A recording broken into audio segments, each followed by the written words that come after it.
What's up, everybody? Welcome to another episode of Yala. And this week, right now, is another special episode. Well, this one is close to our hearts. Yeah, close to our hearts. Because I feel like he was always there. He was the first guy to believe in us when we were YouTubers. From mainstream media. From mainstream media. And then after that, when he broke off from mainstream media and made a huge success in his next field, he was also the first guy to like recognize that we were also trying to do it also. Like, Yeah. right? And I mean, right now, he's the co-founder of 3 of the biggest podcasts in Singapore. We have known him since 2014 when he first invited us on his radio show. So we'd like to welcome with open arms our dear friend Dzar Ismail. Thank you. Good to finally have you on our podcast, man. I like this setup. What's it called? It's called a DIY in the office turn studio. Glamping sound studio. Yeah, Sets the mood, man. It literally is an outdoor tent that we set up in our office we soundproofed it. Nice. Yeah. So you do you remember back in I think it was 2014 when you were you invited us onto your radio show. Yeah, I remember that was like a really long time ago. Yeah, fucking long time ago. Yeah. I grew up on YouTube. I think you know this. Right, and I watch like local YouTubers, and you guys were one of the first few that came into the radar. Like previously, I was consuming things like the Wine Cone, Niga Higa. What was that guy? There was this Kev Jamba. Kev During Jamba. those days, you know. The And you guys, OGs. like, yeah, and then I saw your swimming video at like, what is that? The Taka. Takashimaya. And I was like, wow, this guy's like crazy, man. I think he's gonna be the next big thing. Oh, man. And I don't know, like in my circles, I don't know, like maybe in radio traditional, they're quite slow in picking up these things, right? Yeah. So I was like, let's bring them in. Even though my listeners might not know who you guys are, I think it's important to, Yeah, you know, and put it out. that really meant a lot to us because for up till that point we were still trying to figure out the space, and you inviting us on your show almost gave us a bit of credibility. Like, oh shit, the big boys are listening. Like, It was a big deal. Like we wore. I remember I wore my sports jacket. When we go told my mom, I told my mom, I'm going to be on national radio. Damn. I'm going to be on national radio. So that was when you were with MediaCorp hosting one of the Malay radio channels. Yeah, I was. And your background has been in, how long were you in radio by then? Man, I was in radio for 6 years before I quit in 2019, and then we started with 1, and then right now we have 3. 3 podcasts. Yeah. So No, but you say 3 podcasts, but we're let's not downplay that your podcast is and was for a very, very, very long time. You're like almost like the Roger Federer of podcasts in Singapore. Oh my You maintain number 1 for damn long on the see. Spotify charts, right? Before Spotify changed the algorithm. Yes, correct. yeah. We also suffer from that. But yeah, OKLETSGO was probably the first time a lot of people actually heard of podcasts in Singapore. Yeah. Right. For good reasons, and also like Yeah, for bad reasons. You can say no. for bad reasons. Do not like. But there's no such thing as bad publicity. You see, that's Well, what they say, right? It is what it is. I mean, I always feel like as a content creator, right? You need to move forward, and you're gonna make mistakes. And the thing is, you don't report to level of bureaucracy, unlike back then in traditional. I mean, I can safely say when your video you uploaded when you were swimming in there are grounds for arrest. Correct. Right? It's Yeah, like public nuisance and all, but you push the boundary. I think as content creators we do that, and when we hit like a brick wall, it's either you break the wall or you just go right along it, that sort of thing. So I feel in my journey as content creation, you will face this sort of shit. It's just that how we want to move on. Some channels just close because they face this sort of shit. Some pick themselves up. I draw inspiration from things like people like Logan Paul. He got cancelled big time. Yes, Remember? yes.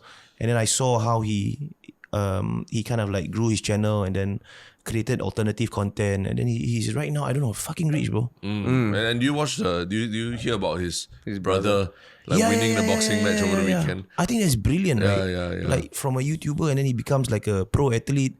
Calls out. I mean, this 2021 this is the time where we can see a YouTuber facing like what Mayweather. Yeah, I can never exactly. imagine those sort of things happening back during our time. Yeah. It's crazy. Yeah, they're really creating opportunities for yourself, lah. Yeah. And I think that's something that I think a lot of people were inspired by what you did also. when you basically you said no to the iron rice bowl of mainstream media and everything, and you said you're going to set out yourself and do podcasts, and you built into the most popular podcast in Singapore lah. I think a lot of people don't understand how difficult that was. But can you just walk us through a little bit of that time lah? Like what kind of uncertainty went through your head as you were leaving your job and all that? Because it wasn't all rosy lah, right? Yeah, it wasn't. It's very easy to look back and then like, I got all this success now. But He from radio, what? Of course he can do podcast. he's been doing 6 years, right? Yeah. He got so many clients. Just course, leave and what? all that. Well, that's what people say now. Yeah, So yeah. back then, when the whole motivation of like quitting traditional radio was, I'll be honest, there was a change of management. Like the previous management were the ones that talent scouted me. I was doing like Novena malls, those kind of like gladiator runs outside. I was just doing those Like kind of the small hosting. gigs. Yeah, hosting. Okay. And then I thought you meant No, I wasn't. I was doing just the like, gladiator run. yeah, then I like, was hey, a this cheap guy's- host. Yeah. Okay. So I got inspired. Then I saw people like I forgot what's the name of the DJs are from Power 98. They were doing only for 2 hours and they left. So I was just covering. Yeah. So I was the cheaper version of the MCs. So I was thinking, wow, this kind of cool job. I just come here, talk for 2 fucking hours, then you go back home. Yeah. And then I was talent scouted from that particular event. Wow. So the whole management kind of like were really the people behind the foundations of radio. They taught me how to speak. They taught me how to dribble. They taught me how, when you give like a particular product, they taught me how to sell.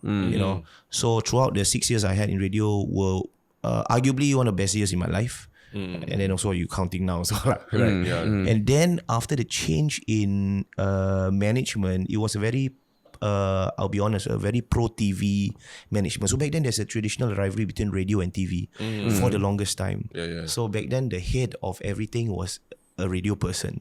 And then they changed to a very TV person. So naturally, I fell out of favor and they started nitpicking. So it's really shitty. So throughout the months that I came to work, I didn't feel like working. And of course, several mistakes that I made on air were like blown out of proportion. So I felt like I don't think I can have any career advancement anymore in radio. I felt that. So I tendered my resignation and I told my friends who were also ex radio DJs like Dane. Dane was fired because he played the word fuck on air. Did I tell you? Sorry. Yeah, no, I think briefly. Yeah. So let's just keep it at that. And I pulled another on-air co-host back then, Razi, to be on board. And then I put one more guy who was also from the same corporation, but he was from the news side. He was a product manager. And all 4 of us, we started this, and I told them like, I have enough money to last the year. Let's just do this shit. And even if we have 15 listeners, right, we just fucking do it lah. And my ex-boss and also my immediate supervisor was asking me, what are you going to do after this? You have a family to feed. You have a kid. Are you not thinking of your kids when I threw the resignation letter? Then I said, I'm going to do podcasts. And then she said, what is podcast? So I opened Spotify. At the point I was listening to Conan O'Brien. Yeah. I think Conan O'Brien needs a friend. That's my reference. So I showed, this is podcasting, and I played some of the episodes. Then she was like, nobody in Singapore listens to podcasts. Wow. This was in what, 2019? I think 2018. Late 2018. Yeah. So I need to serve 1 month of notice, right? So I think that was end December. She was like, why do this? Nobody listens to podcasts. I'm like, yeah, that's what you think. So how about your family and close friends outside of the radio? So what are they advising you to do or not do? Like my parents generally have never advised me to. This is kind of like a sad story, kind of, because in my foray in entertainment, they don't really like what I'm doing. Okay. So Welcome to the club. Welcome to the club. Yeah, I was raised a conservative, so there are some traditional jobs that they like me to pursue. Sure. At the time, I was teaching English and science. So for them, education, education, rice bowl, for your family. So entertainment at the time. In radio, they were like, why are you doing this? There are some grounds they are against our religion. You're making money off playing songs, entertaining people. So you understand where I'm coming from? Yeah. So I was like, fuck it, I just want to. At the end of the day, every month you give money, right? So from like my parents, I didn't even tell them that I quit radio. You know, I started this journey, and I think over time they kind of like accepted it. And I mean, my parents are cool with what I'm doing. It's just that they are not really consenting of what I'm doing. You get where I'm coming from? But like, it's your life, right? As long as you give me money every month, I'm okay. Yeah.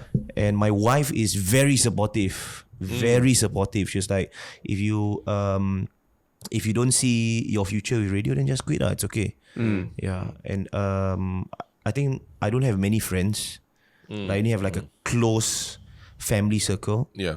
And then of course my partners are some of the people that I actually hang out with, and they are actually running their own businesses already. So like, let's just fucking do this, and then we see where it goes. And then we went for the first month. It was fantastic. We got like 500,000 streams, I think, in about 1 month. Wow. Your first month. Yeah, the first month. It's 500,000 streams collectively. So like, hey, this is something, sir. This is really something. And then in our second and third month, all radio sponsors gave us a call. Oh, is it? Yeah, they were like, hey, what are you guys doing? You know, like, this sounds interesting. Because we were shouting on social media, 500,000 streams in this month and all that kind of shit. So we explained the concept. Also, they didn't actually know what a podcast They didn't know. was. They didn't know. We explained how it works. We gave some examples. Yeah. And then we said, I mean, if you want, you can come in. And they came in. So our first sponsor was actually an ex-radio sponsor. So they came on board, and then they got really good return of investments, much more than traditional. So they stayed on for the long haul, and then we revised the price because they were earning quite a lot. Yeah.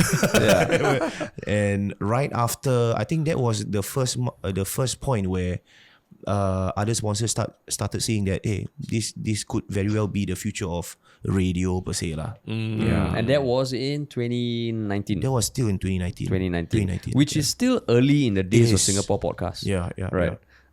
So since then, I mean, you guys have grown quite a bit. But what is it about the audio space that excites you? Because you've been in audio for a long time, no? Yeah.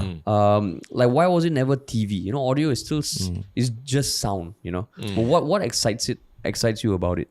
I think they always say, right, radio is the theater of the mind. Like, you don't have to build a set. Correct. Yeah. And it's secondary listening. People can listen to you while doing their work. A lot of our committee of listeners are drivers on the road. They send food to people. So while they're doing their jobs, they can actually consume us. They don't have to wait 10 minutes and to look at our visuals and, you know, see what our antics are on video. So I think it's a very by the way kind of entertainment.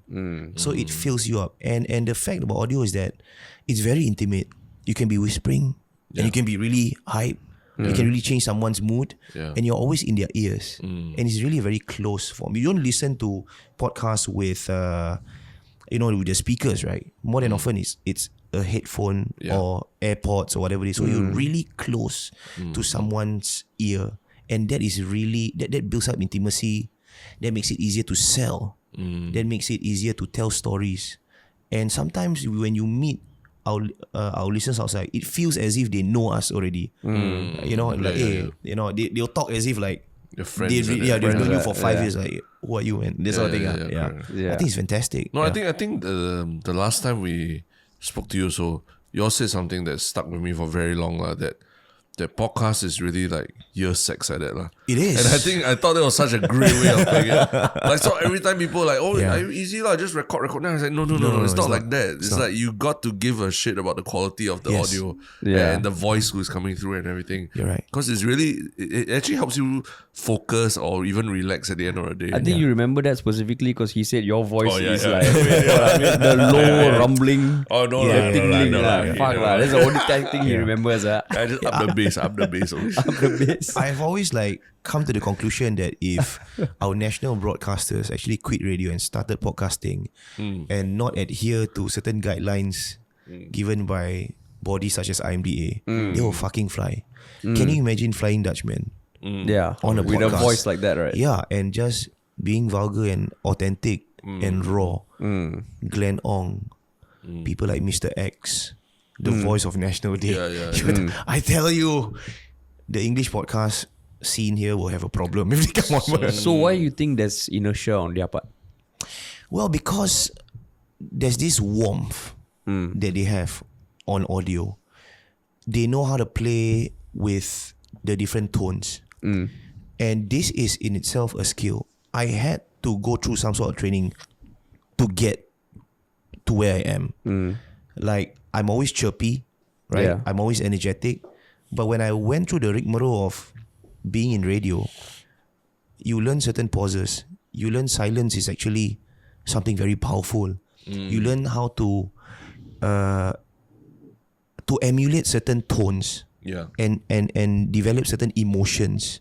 I think that's really an important skill, and they have been in the line for so long. But the fact of the matter is that because they have been in the line for so long, this is totally uncharted territories, and I don't think they will, forsake their iron rice bowl there to be in these uncharted waters. But I feel they have very good foundation, and if like someone's listening right now and they want to be a podcaster, I think you should really study the art of how they are speaking on air, and then bring it with your own brand of comedy or brand of content. That's what I feel. Yeah. So that's how you run your various podcasts now. But it's interesting, you said that if they leave such that they don't have to adhere to the guidelines of the organizations they're in, they'll have all the freedom. Yeah. But, just now when you mentioned that, like Terence mentioned, you all have been famous for good and bad reasons. Yeah. Ultimately, you were having to adhere True. to the guidelines of society. Dude, you're so right, man. Right. So how does that make you feel? Because even by, I think, getting you on our podcast, some of our listeners might feel, these are the people who even Halima Yaakob spoke about. How can you give airtime to people like Dzar Ismail from OKLETSGO? Definitely. Yeah. So when you brought us on your podcast, I think last year we did speak about that, right? And for those listening, you can also refer to those episodes where we went in depth into the saga. Yeah. But what's your general thoughts about how you left the bureaucracy for freedom, but then now you're facing a different type of like pressure? So there's very different KPIs I feel in traditional and also the KPIs that you set when you have your own startup in podcasting, right? Generally, I think the rules apply for all content creators. Sometimes when you create something, you always want to see you are in that red race of the numbers because you want to justify the price that you put to your sponsors. Yeah. And also you feel that you need to be quick in adapting to what people actually want. So I came from a place where I felt there were a lot of ideas that were unexplored, and there were a lot of red tape. So coming out of that, there is this gush and a certain need to prove that the sacrifice that you made was actually worth it. So definitely as the numbers increase, and I'll be honest, in our demography, 54% of our listeners are females, and I think 45% are males. So every single week, at times, they'll spam our DMs, they're saying that they're enjoying what they're listening. So in a sense, you live in that enclave and that bubble, right? Yeah. With that sort of validation, and you feel what you're doing is right. Yeah. Right? Yeah. Until the bubble bursts. And then generally society comes on board. And of course, Halima opened the gates of hell. and everything comes on board. And I felt that was a really fantastic learning curve. It is feedback. It is feedback. But at the same time, there are repercussions to the sort of feedback that we face as content creators. Versus in traditional, maybe you get a warning letter. Maybe you get some sort of pay cut from your management. Maybe you'll be suspended off air.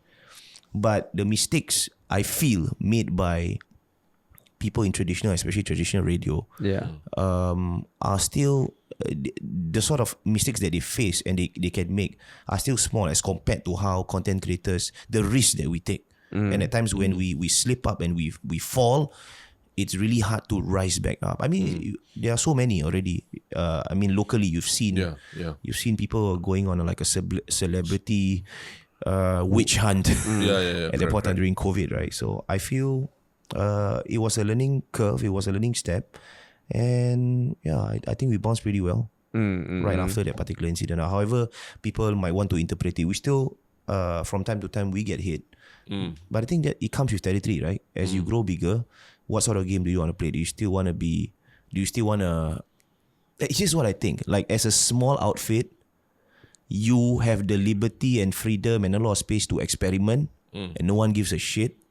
But once you break a certain threshold and you get like a vast majority of people tuning in, then the experiment sometimes it doesn't work anymore. You need to come up with a specific set of rules that actually adhere to societal standards. That's how I feel. But do you feel more responsibility the bigger you have gotten? Wow. Oh, that's a tough question, man. I want to say yes, but at times I'm like, no. Like my answer will be kind of fluid. Why? There are days where I feel like, am I doing the right thing? You know? Not so much so of the saga, because I think that sort of content we don't dish out anymore. More of like the vulgarities that are spewed, the explicit content that we portray. Like recently I think last year we interviewed kind of like controversial celebrity from Malaysia, and we got slammed for being like for giving him airtime, is it? For practicing yellow journalism. You know, our podcasts were the subject of discussions in Malaysian universities. You know, What is yellow journalism? So it's like sensational versus factual. Oh, so if that's an actual term. Yeah. So it was like a module in mass comm in Malaysia, and they were like, and the funny thing is one of the lecturers is a fan of us. So she got put in a spot by other senior lecturers, and asking like, what do you think of OK Let's Go? Do you think they're practicing yellow journalism? And then she was like, I think they're doing quite okay. You should listen to them in its entirety instead of like 15-second clips. And like, I am so disappointed when you that's how she like pretty much conservative. But I think that's still publicity. Yeah. Because for the Malaysian sphere, if you do good things and you are Singaporeans, they don't really give a shit about you. Oh, really? But when you fuck up, they're the first to call you out, man. So I guess that's a good thing. Yeah. But just now you said something that is quite interesting to me, that you worry at times whether you are doing the right thing. Yeah. But what is the right thing? Exactly. So I wanted to ask you like that. After a while, I mean, you said certain good things about the radio and all that. Yeah. But after a while, don't you think that the idea of the podcast, where it's almost like a free flow of conversation from your mind, where it's unfiltered, and then even you just sitting here thinking about your answer and not having the pressure of like, the traffic report needs to come in 30 seconds. Yeah. That process, it teaches. I think it's teaching a whole generation of people how to, take a step back when you're angry, when you are, not happy about something. Take a step back and think a little bit before you speak. So don't you feel like that your podcast, especially because I mean you have even people like Shanmugam have come on your podcast, even controversial figures like Xiaxue, all that as well. Yeah. Don't you think you're actually also educating a whole generation of people on how to speak to people who have different opinions from you? I think yes, you summed it up really well. Actually, I feel like the art of having a conversation is something that not many people have, and I think in the future it'll be something quite rare because we are so socially distant, but digitally we're so connected, and everybody can craft a good Facebook status or a Twitter sentence, and then they can edit it like 20 times before they actually post the shit. And more than often you'll be like, fuck lah, how many times you gotta edit this shit before you actually come out with like a nice PR statement, right? But for podcasting you can actually do the same. But I don't like editing conversations because it takes the authenticity out, right? Like what we're having, I think is beautiful. You can like pause, and then we can even fuck up and like, I think I'll take that back, that sort of shit. And it's this art of conversation that I feel is fading in community, and that's why it's so valuable to continue having. And I feel in the future people will realize that podcast is I feel is anti-radio. It's anti-radio, bro. Yeah, that's why I was quite surprised that you said you were saying that some of these DJs that if they transition to podcasts they would become like big hits because to me it's like almost the podcast you're building up a way of like leading conversations and allowing space for people to think and respond and all that. Whereas I feel sometimes, and I mean, correct me if I'm wrong, but radio, we've done a couple interviews. Sometimes I feel so stressed about what I'm about to say because because the guy is like almost like firing questions at us. Yes. I And then cannot. halfway got traffic update. Yeah. Halfway got traffic update. So it's not a real conversation. Yeah. And you know, like when I don't know, growing up in the 90s, I can call friends and then we can just talk cock for like 2-3 hours. True. Then I'm thinking, today's kids, they don't have any of that at all, don't. you know. So this is almost like, you know, like trying to fill that gap for them. True. And that's why I like, can a radio DJ really just walk in and you know, do what you're doing now? I feel you got to give them time.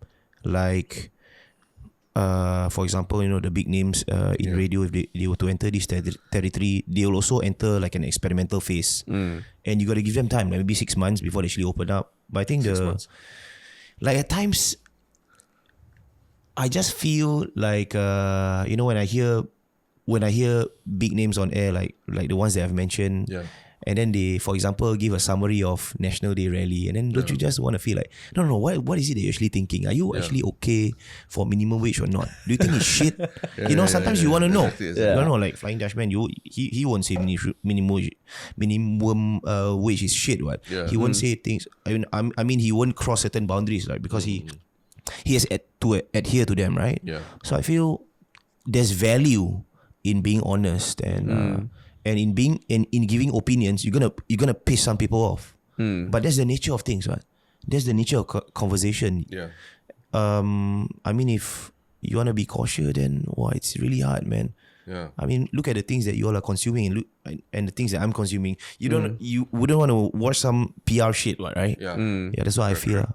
Okay. But that's it. But you, I mean, audio is not your only jam, lah. Yeah. Like just as recent as a few weeks ago, you all had a viral video that went out, the Singapore cheer one, right?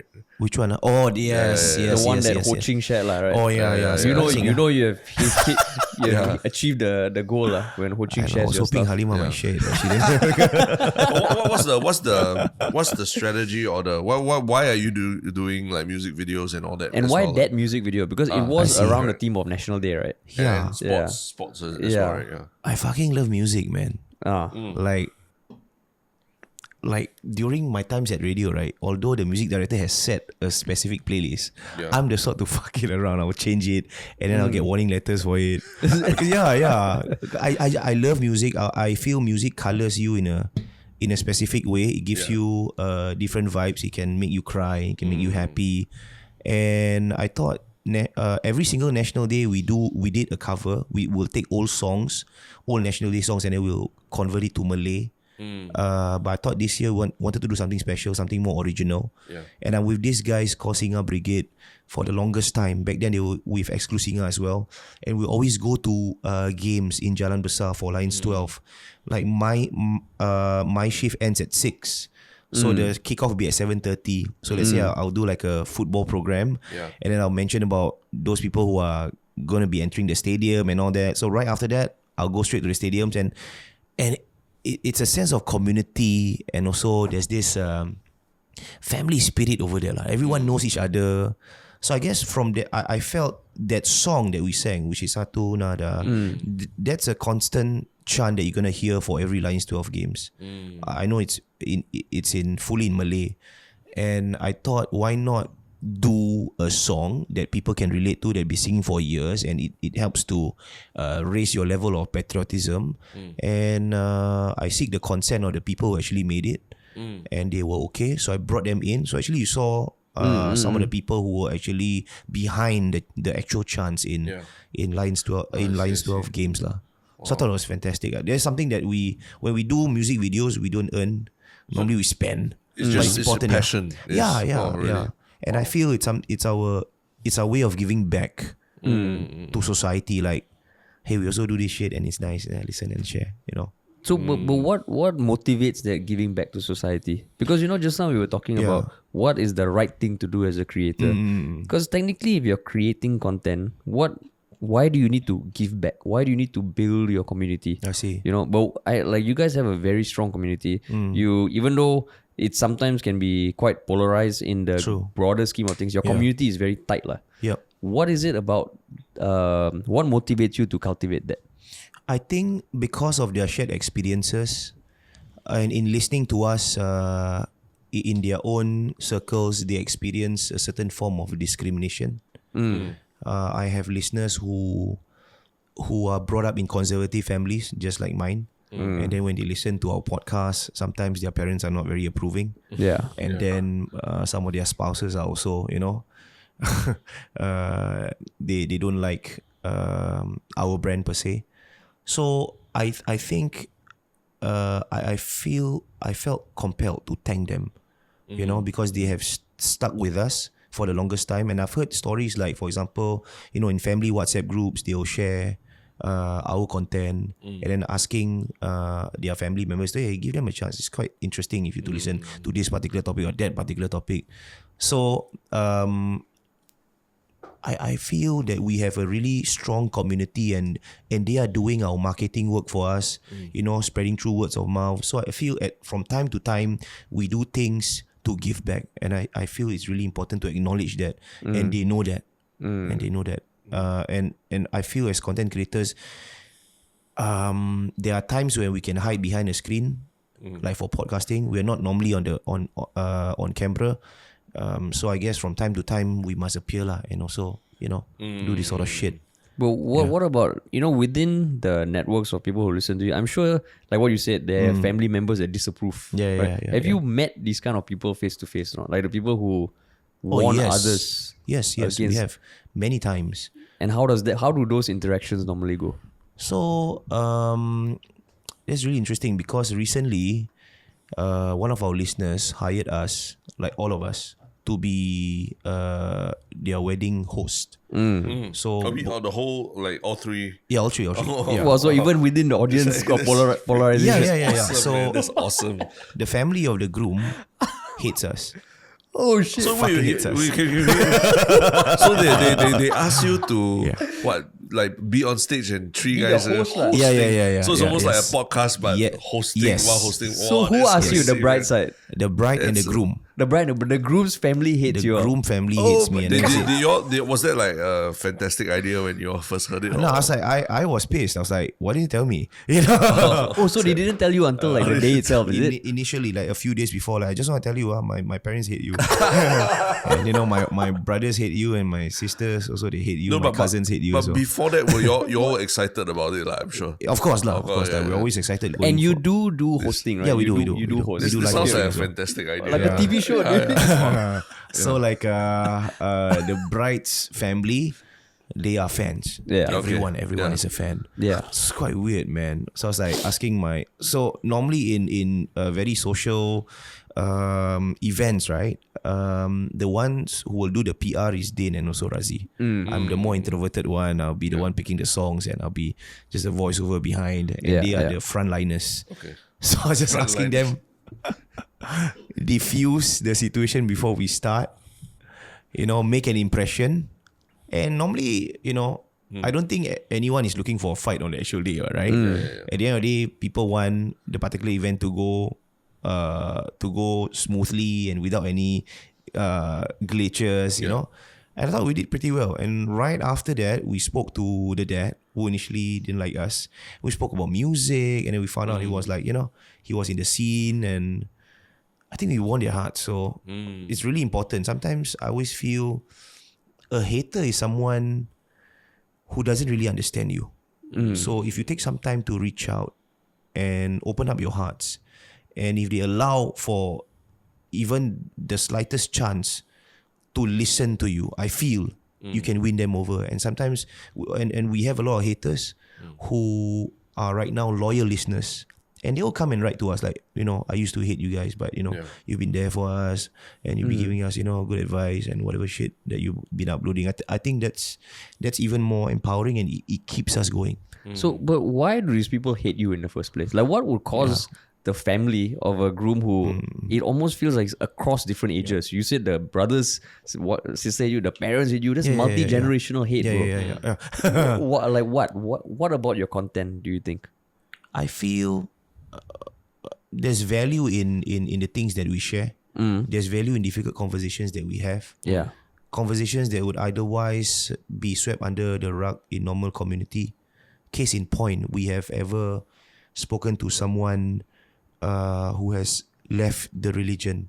I come from a conservative Muslim background, right? Yeah. We spoke to someone who who left the religion to be an atheist. And then we've spoken someone who was an atheist and then he converted to Muslim. And then we bring both of them together and have that conversation in a podcast. I think there's a lot of value in understanding people's perspective, why they will leave something as sacred as religion, or they will enter into something sacred as religion. Now these are conversations that are almost, I would say, non-existent in the audio sphere. You know, correct. And I guess that's the reason why some people, if not more, they can relate to this sort of issues, because if you read the recent Straits Times report, there's decreasing religiosity within the community, right? And they lose faith because certain things. And Sorry, and when you say community, you mean specifically the Muslim community or general? generally, Okay. yeah. So I think what we bring to the table is something that they can relate to. If not, they wouldn't share about their decreasing religiosity with their parents, right? Yeah. You know, they might get chased out of the house, you know, and might get slammed or whatever. But it's an avenue where they can listen to perspectives and they can give feedback in a very safe space. I think that's valuable. That's priceless. But why does that cause people to hate you? Because it's a little too... Yeah. It's not conversations they would have, or... Yeah. Well, number one is that I feel not everyone can handle truths of what's happening. Take for example conversations about LGBT. You know, it's something that I don't think, like, generally the Malay media would want to talk about it, right? Yeah. But we have had these sort of conversations before, and I feel... Sure, what's your question again? I got lost in my own thoughts. I mean, why... It sounds like there's a lot of value in the conversations that you guys have. But what about your content causes people to hate you to the extent where, they don't even want to give your content a chance? I think it's opinions. Like when you are very forthcoming about your opinions, you're going to ruffle some feathers, right? And then also, because we are generally explicit, when we talk, there's some curse words. And I guess in the Malay community, they don't like that shit. Not I don't say they lah. We have a lot of fans. So I mean, we're doing better than radio. So I think that's an understatement. I think they like this shit. They are closet fans, I think. Closet fans. But it's just that the ones that hate us are quite loud. So you get me, not? Yeah. And but you said earlier that there's an avenue of feedback between you and your listeners. Like how do you get feedback from them? Because I mean, radio you can't really get feedback other than someone sending complaint letter. But how do you get feedback as a podcaster? So from time to time, we do these parliament sessions in our podcast. So we plug it into Clubhouse. I don't know you guys are on Clubhouse. So I know Clubhouse doesn't allow iOS to record, but you can get over that with an Android. So what we do is everyone comes on board. When you mention everyone, during a session of Clubhouse, we can have about 700 to 1,000 people on board. And they can raise their hands, and then we pull all of them up, and we on all of their mics, and we try to recreate like the Malaysian parliament in our sessions. So they were like, okay, the first issue, let's talk about ghost stories. Should we continue with ghost stories? They're like, Yang berhormat, we shouldn't be doing ghost stories because it sucks. We already have so many podcasts on ghost stories. Can we do something else? And then someone will come in. So we on everybody's mics. Everybody's It's chaos. It's fucking chaos. Yeah. But it sounds awesome at the same time. Yeah, it's fucking and then fun. you record that and you record that put and it out. release it as a podcast. Yeah. How often you all do that? Like, Well, not that often. not that often. Okay. Like, I can't be doing it once a month, right? Yeah. Because at times I feel your customers know sometimes they don't know what they want. Yeah. You're Yeah. gonna dish out, and if they like it, they'll like it. Yeah. Like what I've learned is that not every suggestion you can take. Yeah. Because sometimes it doesn't materialize. But how long do those sessions go? Because it sounds like utter mayhem. Yeah. So it goes for like 3 episodes, and every episode is about 45 minutes. Oh my god. Yeah, so different topics we'll talk about. And like, should we be doing a live concert at the end of this year? No, you shouldn't, because you should donate the money, whatever lah. Yeah. So it's good. But It's kind of fun, man. But now, right now, you get listeners from not just Singapore but around the region also, right? yeah. So, would you say there are any big differences between your Malaysian listeners versus your Singapore listeners versus your Indonesian listeners? I assume. We don't really have that many Indonesian listeners. There are some. But for Malaysia, a large chunk of our listenership comes from Selangor, KL, and Johor, and we have a sizable amount of listeners in Sabah and Sarawak. So I think it appeals to very urban Malays.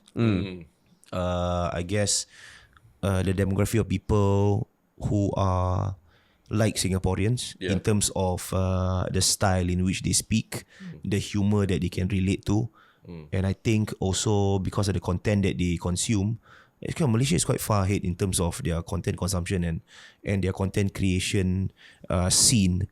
But it's just that with our content, it's something that they've never heard before, because generally in audio space it's still quite muted, it's still quite safe in that sense. A lot of artists gossip, that's about it, not these sort of conversations. So I think that's why it appeals to them. But I don't really have a sense of like how many people are in Malaysia, because majority of the listeners are still in Singapore. I see. Yeah. But before we started this podcast, you were telling us that you recently got cancelled in Malaysia. Yes, bro. What happened, bro? Wow, that was crazy. So we did a recording with a known celebrity lah.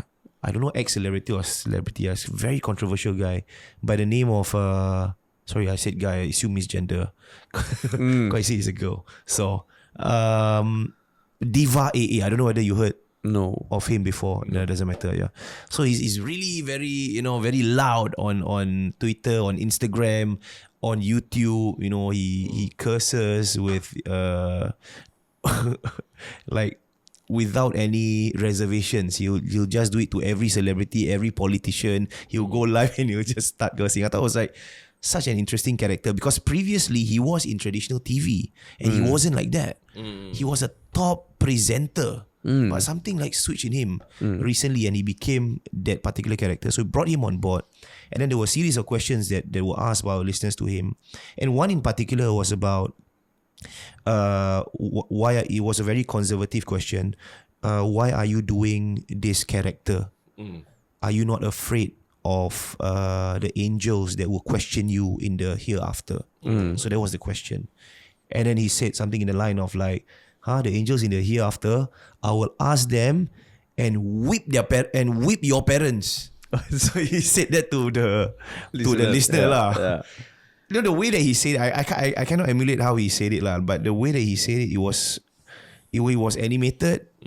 It took me by surprise and I laughed. I laughed like that. Wow, and I laughed. So it's that 15 seconds clip of my reaction to the answer that he's given. By the way, you might think like, so what? Just answer. Yeah.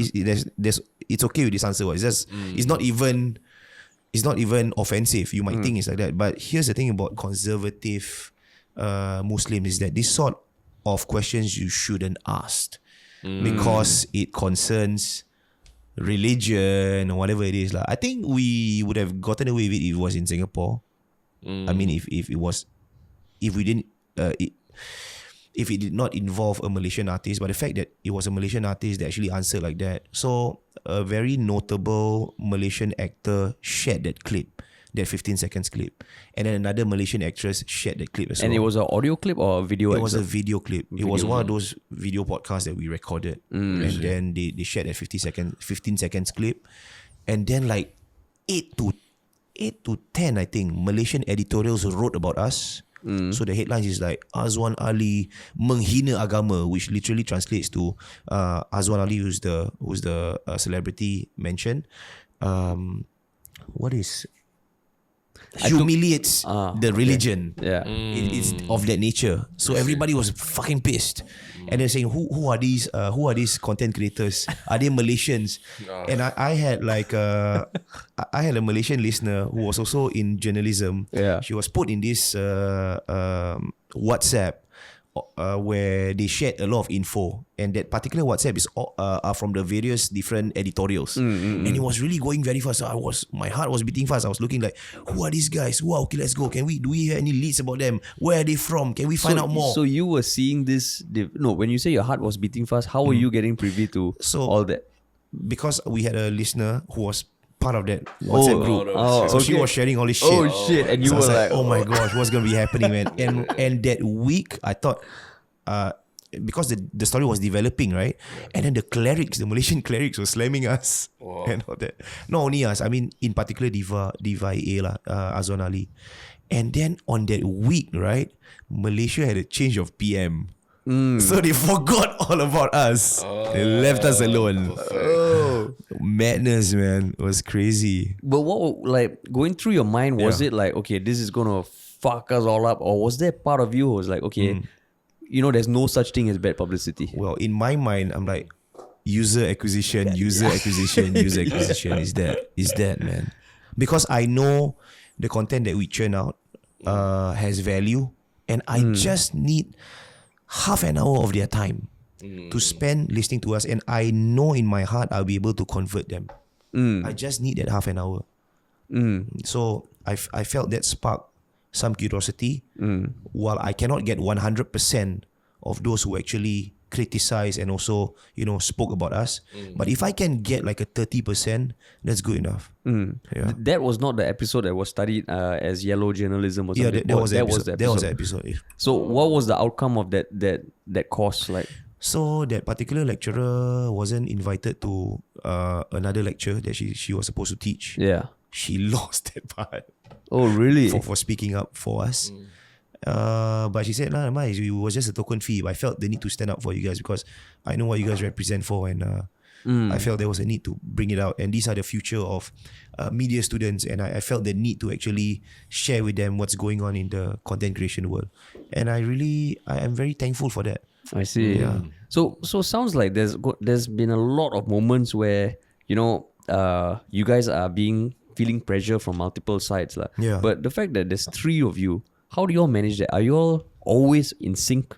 Or do you guys amongst each other also have differences about how to react to things like this? I think over time, we are becoming in sync.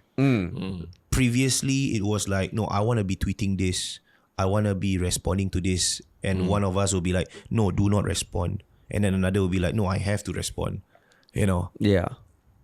And sometimes things have gotten out of hand. I won't mention who lah, but I felt there was also another learning curve for us of how to respond to a PR crisis and how to recover from a PR crisis. So because of the actions of certain individuals, it has made at times the crisis worse.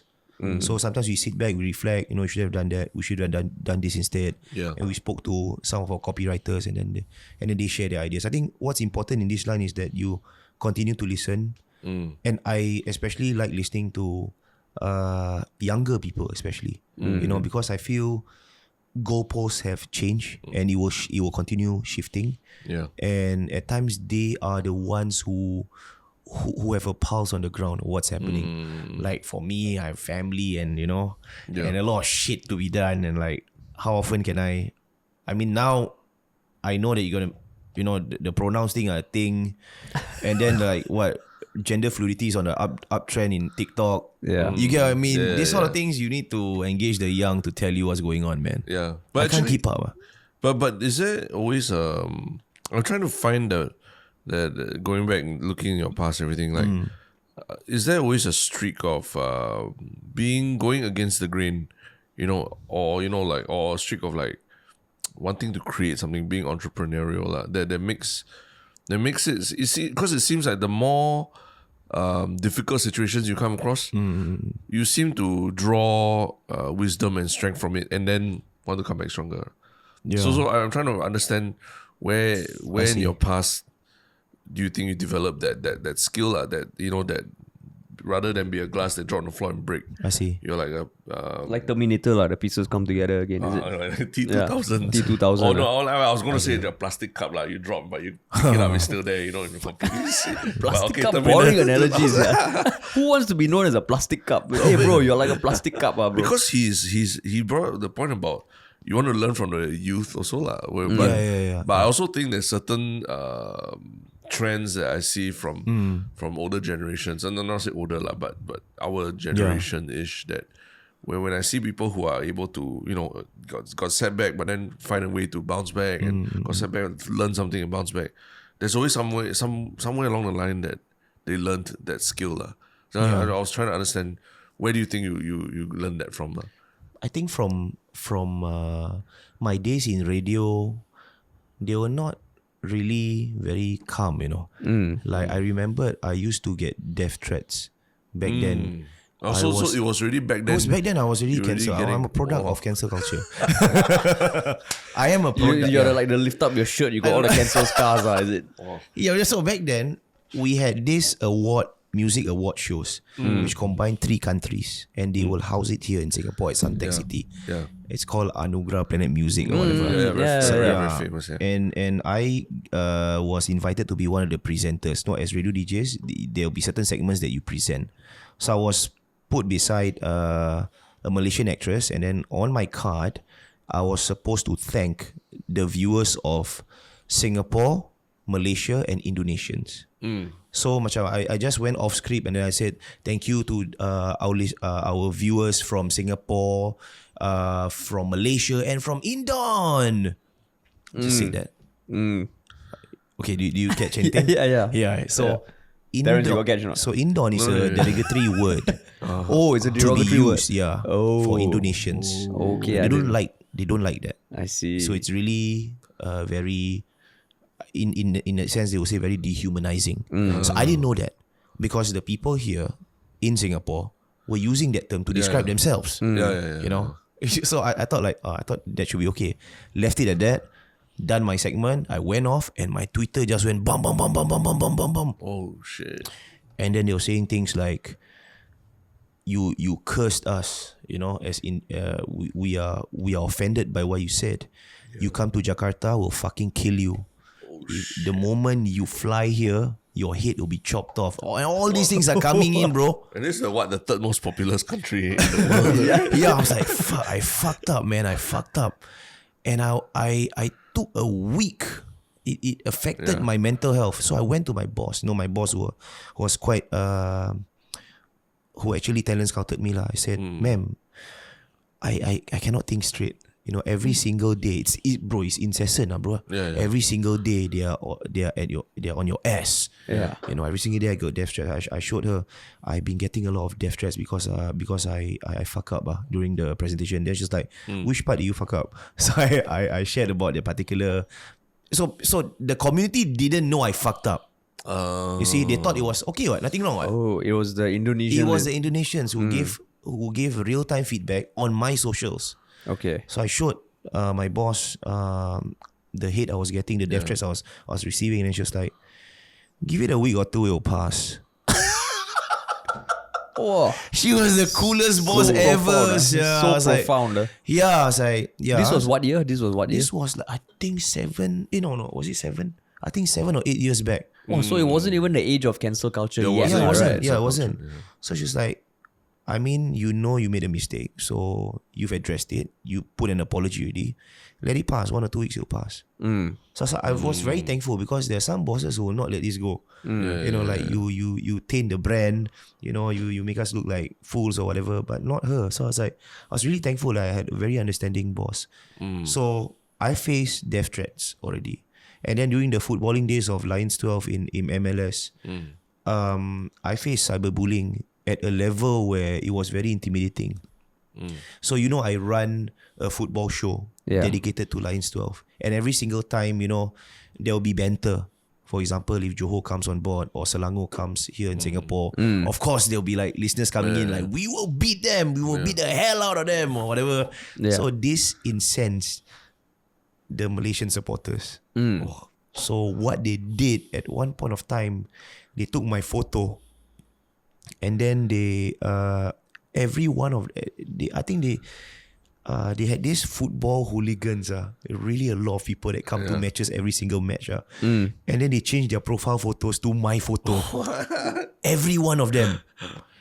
Like my photo was on each and every football hooligans Facebook page. It was fucking intimidating, bro. It was fucking intimidating. Like thousands of people. I was like, Shala, what the fuck do they want with me, man? And then when we had away games, and when the fans here in Singapore went to the stadiums in Malaysia, the away fans will ask, the home fans will ask the Singaporeans, where is Dzar? Where is Dzar? Serious? Dude, they know me, my name, sir.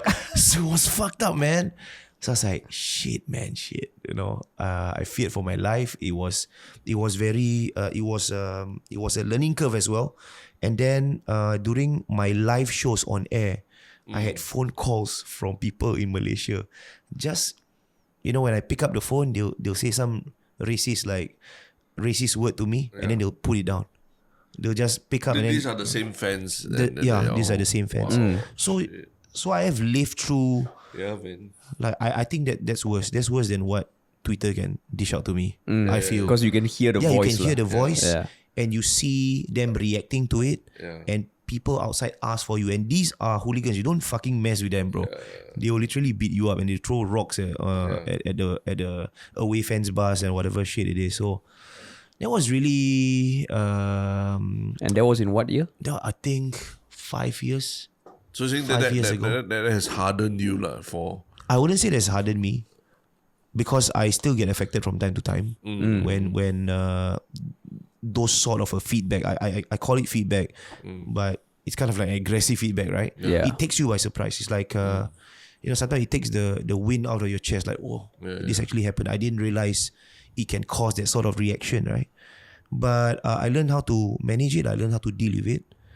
At that point of time, there was no point in getting some legal advice to actually, because these are people from Malaysia. It was really tough. So I took a good month to actually get over that particular episode. So I think these sort of incidences have made me like sit down and reflect. The internet is a crazy place, man. It is. And sometimes in making content, people can be very emotional about things. And there are sensitivities that you got to toe the line. You got to toe the line. But if I don't make those sort of mistakes, how do we know? I don't know what. So I wouldn't know using those sort of terms would anger people. Yeah. You know, that sort of thing. But does it in some way self-censor you now? Or it almost emboldens and like empowers you to speak your mind because you know you can live through it? Self-censor.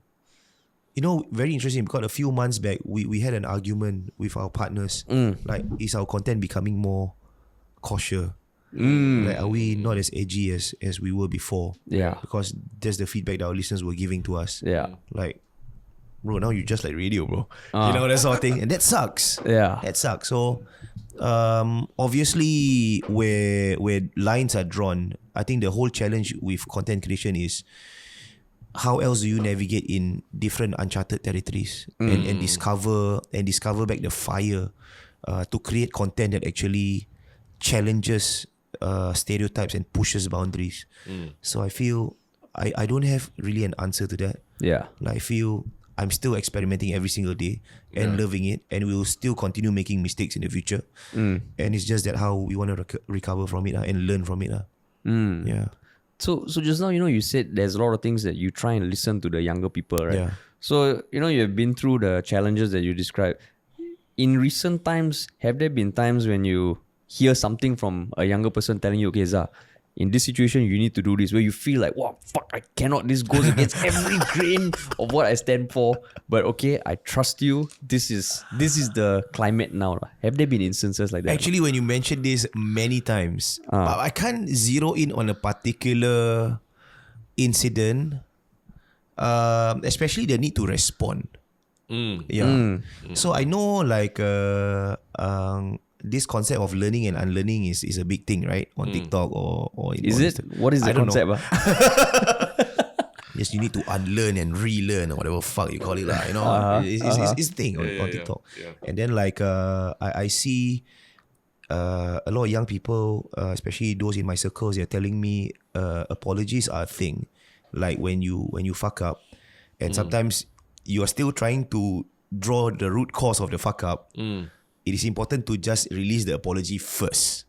So that goes against me, right? Like, no, I need to know what I'm apologizing for. I need to know what's wrong, because certain conservative values, that's how I'm brought up in my 36 years of life. This is what I believe it to be. And you're telling me that this is wrong and I need to apologize for it. Like, you get me now? Like, as an adult, that's how we function, right? I only learned how to do that when I got married. Now I'm learning. I'm learning. So for me, like, I'm all for logic. I'm all for logic, but sometimes I need time to discover lah what is the mistake about. You need to tell me. Yeah. Like in the case of the old saga that I went through, you must understand that my diet of content consumption was the likes of Wild and Out, Howard Stern, and and of course like Joe Rogan and shit like that. And you know Joe Rogan, several of his episodes got taken down by Spotify, right? Yeah. So when we see success and when we see these individuals who have made it through the medium of audio, we think that is the way to go, right? Yeah. Or they have a strategy. Maybe you apply it here. Maybe it will work here. But it's different, right? So you get where I'm coming from. Like sometimes people do not want to understand where we come from. Correct, and why are we like this. But they want us to understand what it is like in their lens. And I feel, I don't know, like that sucks. So in a discussion with a younger person who's telling you this and you feel this, what happened in the end? Like, so in the end, I follow what he said. You follow, and this was for which time? I think this was like there's a lot, man. A lot. There's a lot. Because many I times. remember the saga last year, and the saga is the one where it reached to Halima level.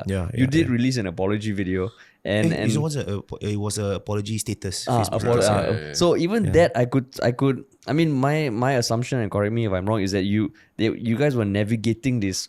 Okay, there's something happened. What do we do? Because it felt like that, lah. Was those one of those times where you were listening to younger people, or since then you have made it more of a point to listen to the younger folk? During that time, we were listening to our lawyers, bro. So they're like, you don't want to piss off the president.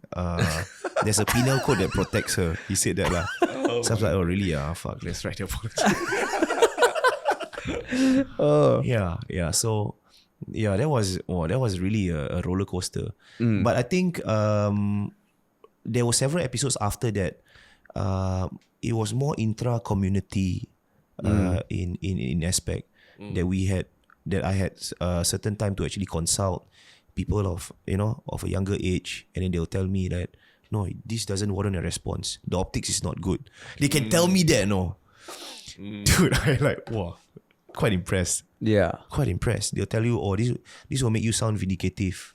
This will make you sound this. This is an in thing right now with the Gen Zs. You don't want to be sounding like this. That sort of thing. So I was like, wow, I'm learning new shit every single day, man. So you can learn, but do you think it makes sense, or do you think at certain points you also feel like, wow, that is ridiculous, lah? Because now there's this whole thing, you can be woke, but now there's almost you can be too woke. True. Yeah. So do you feel that tension? Do you feel more of that tension now? I feel it doesn't end, right? Like this wokeness, someone will always outwoke you.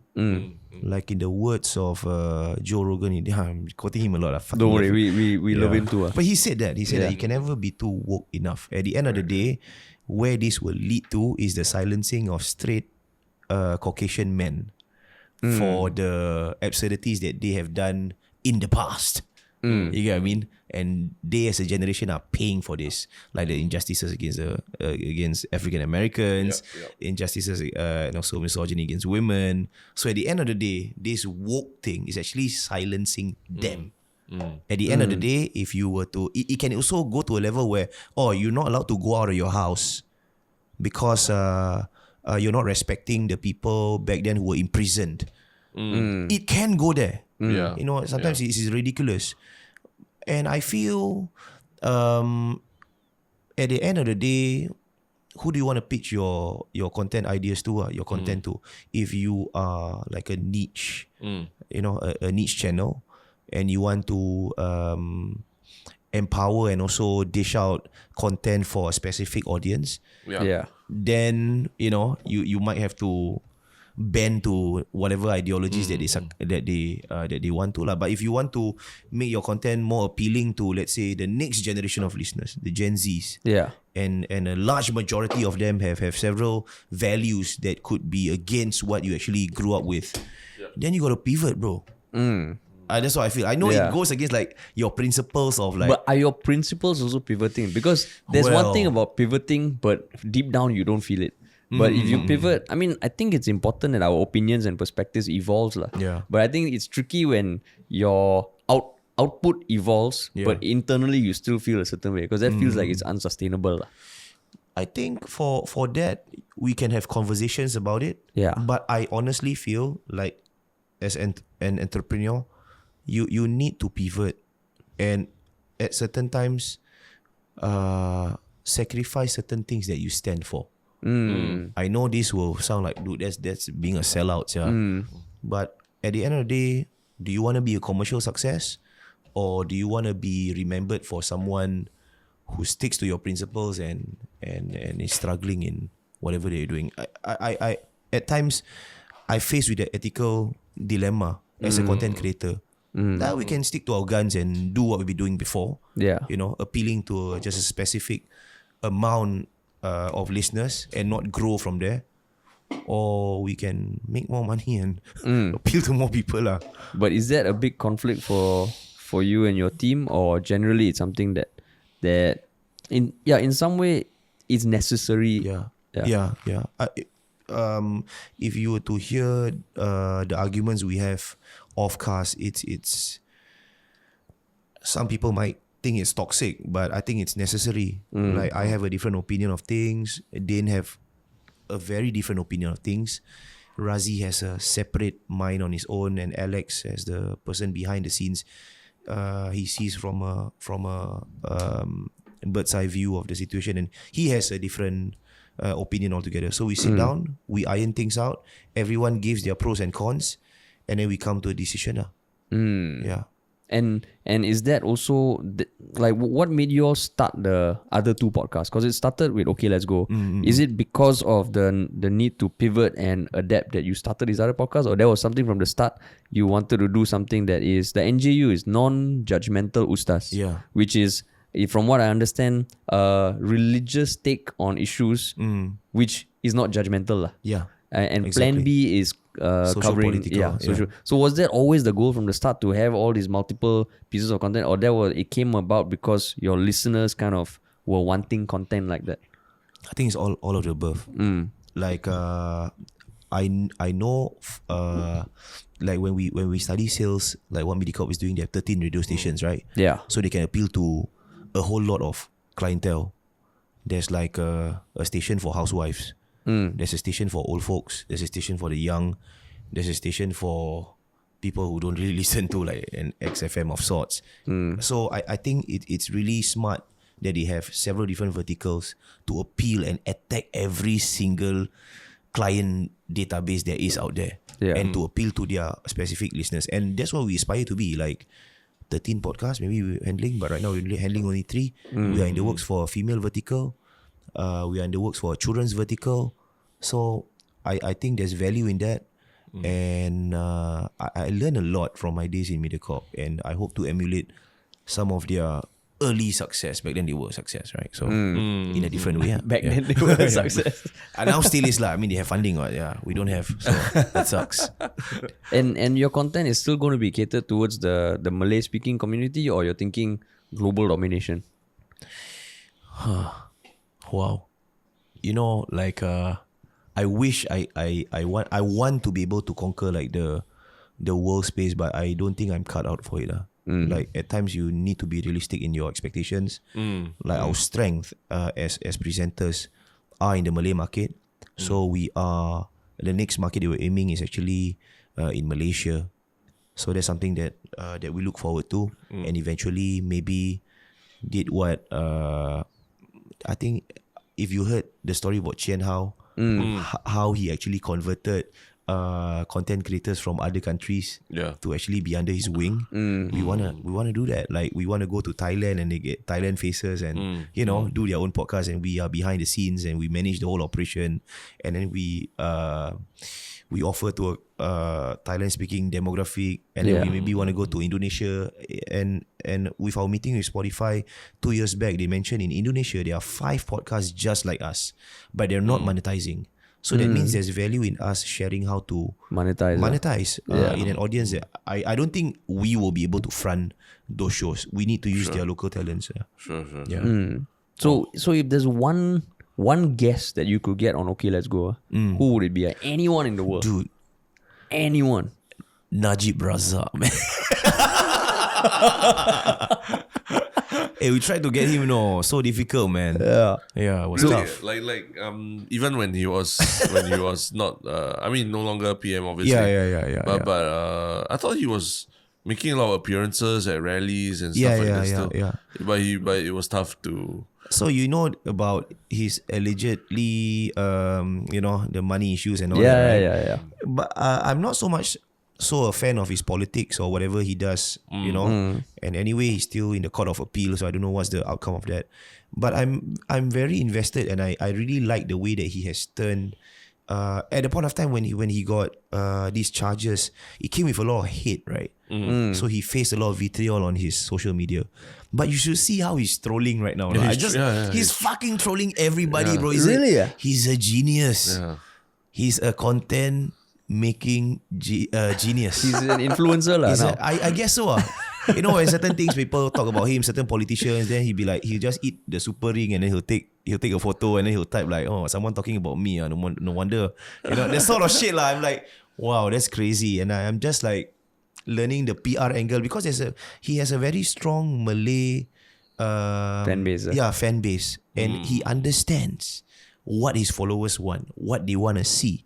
The punchlines that he writes, the copywriting, I think he's brilliant. So how close did you come to getting him on your podcast? We got a listener who was the cousin of the PA of him.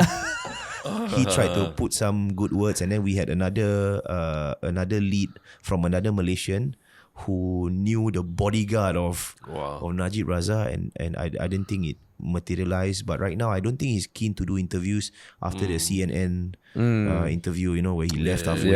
I think he's very careful right now. But if this reaches Najib Razak, we would love to. We're fans. Fans of Najib Razak. That statement itself feels like, it's going to be extracted and shared on Malaysia, bro. We are fans. Like even Jolo, like his role in the 1MDB whole thing. Yeah. Like just reading the book about everything that he did with the money and all that. Yeah. I really would just want to find out what really did you hang out with like Jamie Foxx and you want to know, right? You want to know, right? And Leonardo DiCaprio also, right? All these celebrities that Yeah. we partied with Paris Hilton even when we were in university and all that. Yeah. And things like in some way, like I would also like to understand his thought process because as fucked up as the thing he is, he did. There's a certain level of allegedly. It's still being investigated. Court of Appeals. Court of Appeals. So, but there's a certain level of thinking that requires. True. Like it fucking blows my mind. And now we are seeing more and more instances of people trying to game the system and kena outed. Yeah. But I always wonder, what is their end game? What is their end goal? Did they never feel they were going to be outed? So recently we interviewed Syed Saddiq. Yeah, correct. And he's also undergoing some court case now, right? So Syed Saddiq is a very young minister in Malaysia, right? Yes. Who's got quite a loyal fan base, quite progressive. Am I right? Yeah. And so and I wanted to know how it feels like. You've seen videos of him being mocked in Parliament, like their level of really their comments. Yeah. Hey, sit down lah, you young fuck lah, you have no place. Yeah, they said that you are still little boy lah. Hey, little boy. You imagine in Parliament is like Parliament, that, right? And he receives a lot of flack when he wants to give speeches, and you should see at that point of time, his haters on Instagram, it's crazier than ours, bro. So I wanted to know, as a young person, like if I was his age, I would mentally break down, bro. he's 30 or younger than that. He's in late 20s. Late not 20s. sure. I'm not too sure. Yeah. So I feel I want to know how he goes through something like that. After several episodes of what we went through, and then when we see what he has gone through, it's much worse. So at times you just draw certain lessons from what they go through, and the guy's a trooper, man. I mean, I might not be a fan of his politics, but there's a lot of things to learn from him. I remember when I saw the news breaking that he's being investigated in court now. I was thinking, wow, fuck, he might take a sabbatical from social media. I go to his Twitter, he was like, bro. I'm going to take them on. Yeah, you want, you come. I'm going to take you all on. I stand for this. And then I was like, oh shit. He went to IG Live and he showed all of his receipts and he was talking crazy. It was crazy. But maybe he understands the appropriate response to something like that. You get what I mean? Like that's something that we're still trying to navigate. And I feel like we are a bit more humchy than what, as compared to him, a bit more cowardly. So the podcast you did with him was not remote. He was in your studio, right? He was in the studio. He was in your studio. And how did that happen? So that kind of thing also, your team reaches out to him? Or? Yeah. So I'm very thankful to my my team. Actually, it's just my partners lah. They are really aggressive in getting sales and also in getting individuals to come on board. Yeah, like upcoming, we will be having Datuk Sri Vida, another outlandish and controversial Malaysian figure, to be on board. So, well, of course, money is involved and all that, so we always cross-check with budget. Alex will be like, okay, we don't have budget for this guy, let's just drop him. That sort of shit. Yeah. I see. So what is coming up next in the next few months for OKLETSGO, NJU and Plan B? So for NJU, we are there's the Maulid month that's coming in celebration of our Prophet. So there'll be a live concert stream at Scape at the Ground Theatre. Okay. So that will be our next big thing. That means a concert.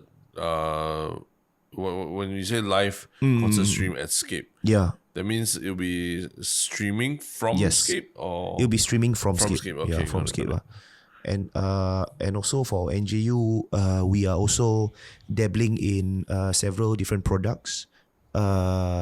Our soap line is doing very well. Yeah, we're selling soap. Wait, so for the non-NJU brand, yes. the non-judgmental Ustaz brand, which is a podcast that offers non-judgmental religious takes on issues, you have a soap line? Yes. So you know, Muslims are very big on soap. For whatever reasons. Yeah, there's soap that have like Indian jujubes leaf extract inside. So that's supposed to be like wards off evil. And then we have one that is like, you know, when the dog technically licks like a bowl or something and you want to wash it, you need to use soil or whatever, right? And then you wash it 7 times. But the soap will actually take care of all of that because it has soil extract to do it, something around that line. Yeah. I see. So for NG, we are not selling airtime for NG. We're just 100% testing out our OEMs over there and see how it goes. Because at the end of the day, you want to build a business that's self-sustaining. I don't know how long the media ad buy model can last. Like today or maybe last year, it was kind of interesting to buy airtime in a podcast. I don't know how that shit is going to stick in years to come. So it's best if we have our own like micro businesses to finance the actual podcast. Actually, like I'm studying a lot from what SPH is doing and Mediacorp is doing. So at times when they don't make money off the media wing, they have a property wing. They do. I think that's smart. So at the end of the day, that's the end goal. You gotta fucking buy property to fuel your content creation shit. They used to lah, but now they are like basically breaking apart. And They will take umbrage that you say that. But I think it's brilliant. Like if you have a coffee shop, you lease it out lah. And then you pay for your podcast. We don't even have to worry about media ad buy. If you want to come in, I'll charge a premium. You take it or leave it lah. That sort of thing. I think that's financial independence, man. Maybe, so maybe education, like you know. I mean, you started in education, all right? Maybe like the teach English, right? But branded under NGU and branded. I see. English tuition school. That's a good idea. And so that's the live event. That's coming up when? That's coming up next month. And in October.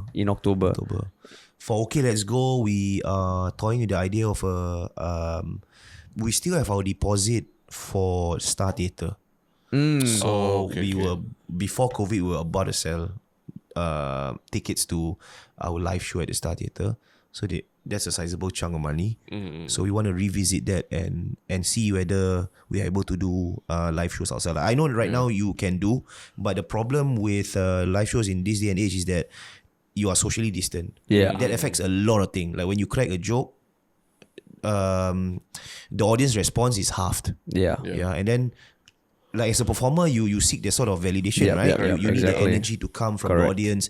And at times when the beauty of sitting in like a stand-up comedy arena is that when you sit beside someone, although the joke's not really that funny, but because the person on the right laughs, and then you kind of laugh as well. So I need everybody to sit side by side before we actually do that shit. When we did our first stand-up gig in June, it was to that kind of audience, and it was fucking nerve-wracking, right? bro. Yeah. And that's why nobody laughed Yeah, at exactly. my set lah, you know. Same. I was damn good lah, but it's like not nobody laughed. It's not about the joke. It's because they were socially distanced. Yeah. It sucks. I know as like a live performer, so we can do that, but the profits are also halved. Yeah. And you gotta get sponsors to finance that to cover costs. Yeah. So, But you miss it, you miss of that course, experience. I miss it, man. Because like, I mean, we're not just talking about like, you know, the like radio was live, you know, everything. But now even live performances, you can't do that, you know. And I found that, like, I think we went for Jack and Ray's podcast one time. Not podcast, sorry, their live recording stream. session. Yeah. And then they just started playing their covers, and I was like, oh shit, I miss like sitting here and just watching a live band just play music, you know. So I'm just wondering for you guys, like do you miss that experience as well? Of course, we miss it terribly, and I'm hoping, I don't know lah, with the COVID being endemic, and then I think we are pushing towards 90% vaccination, right? Yeah. I still don't know how, like there's a lot of ifs. Yeah. Like, are we still able to do live shows with people sitting side by side? And I don't know, like a lot of questions are asked right now. I think we need to wait for more instructions until we are allowed to do live shows. I think we just became the world's most vaccinated country. I think Not too difficult. Small number. No, but it's percentage-wise, what?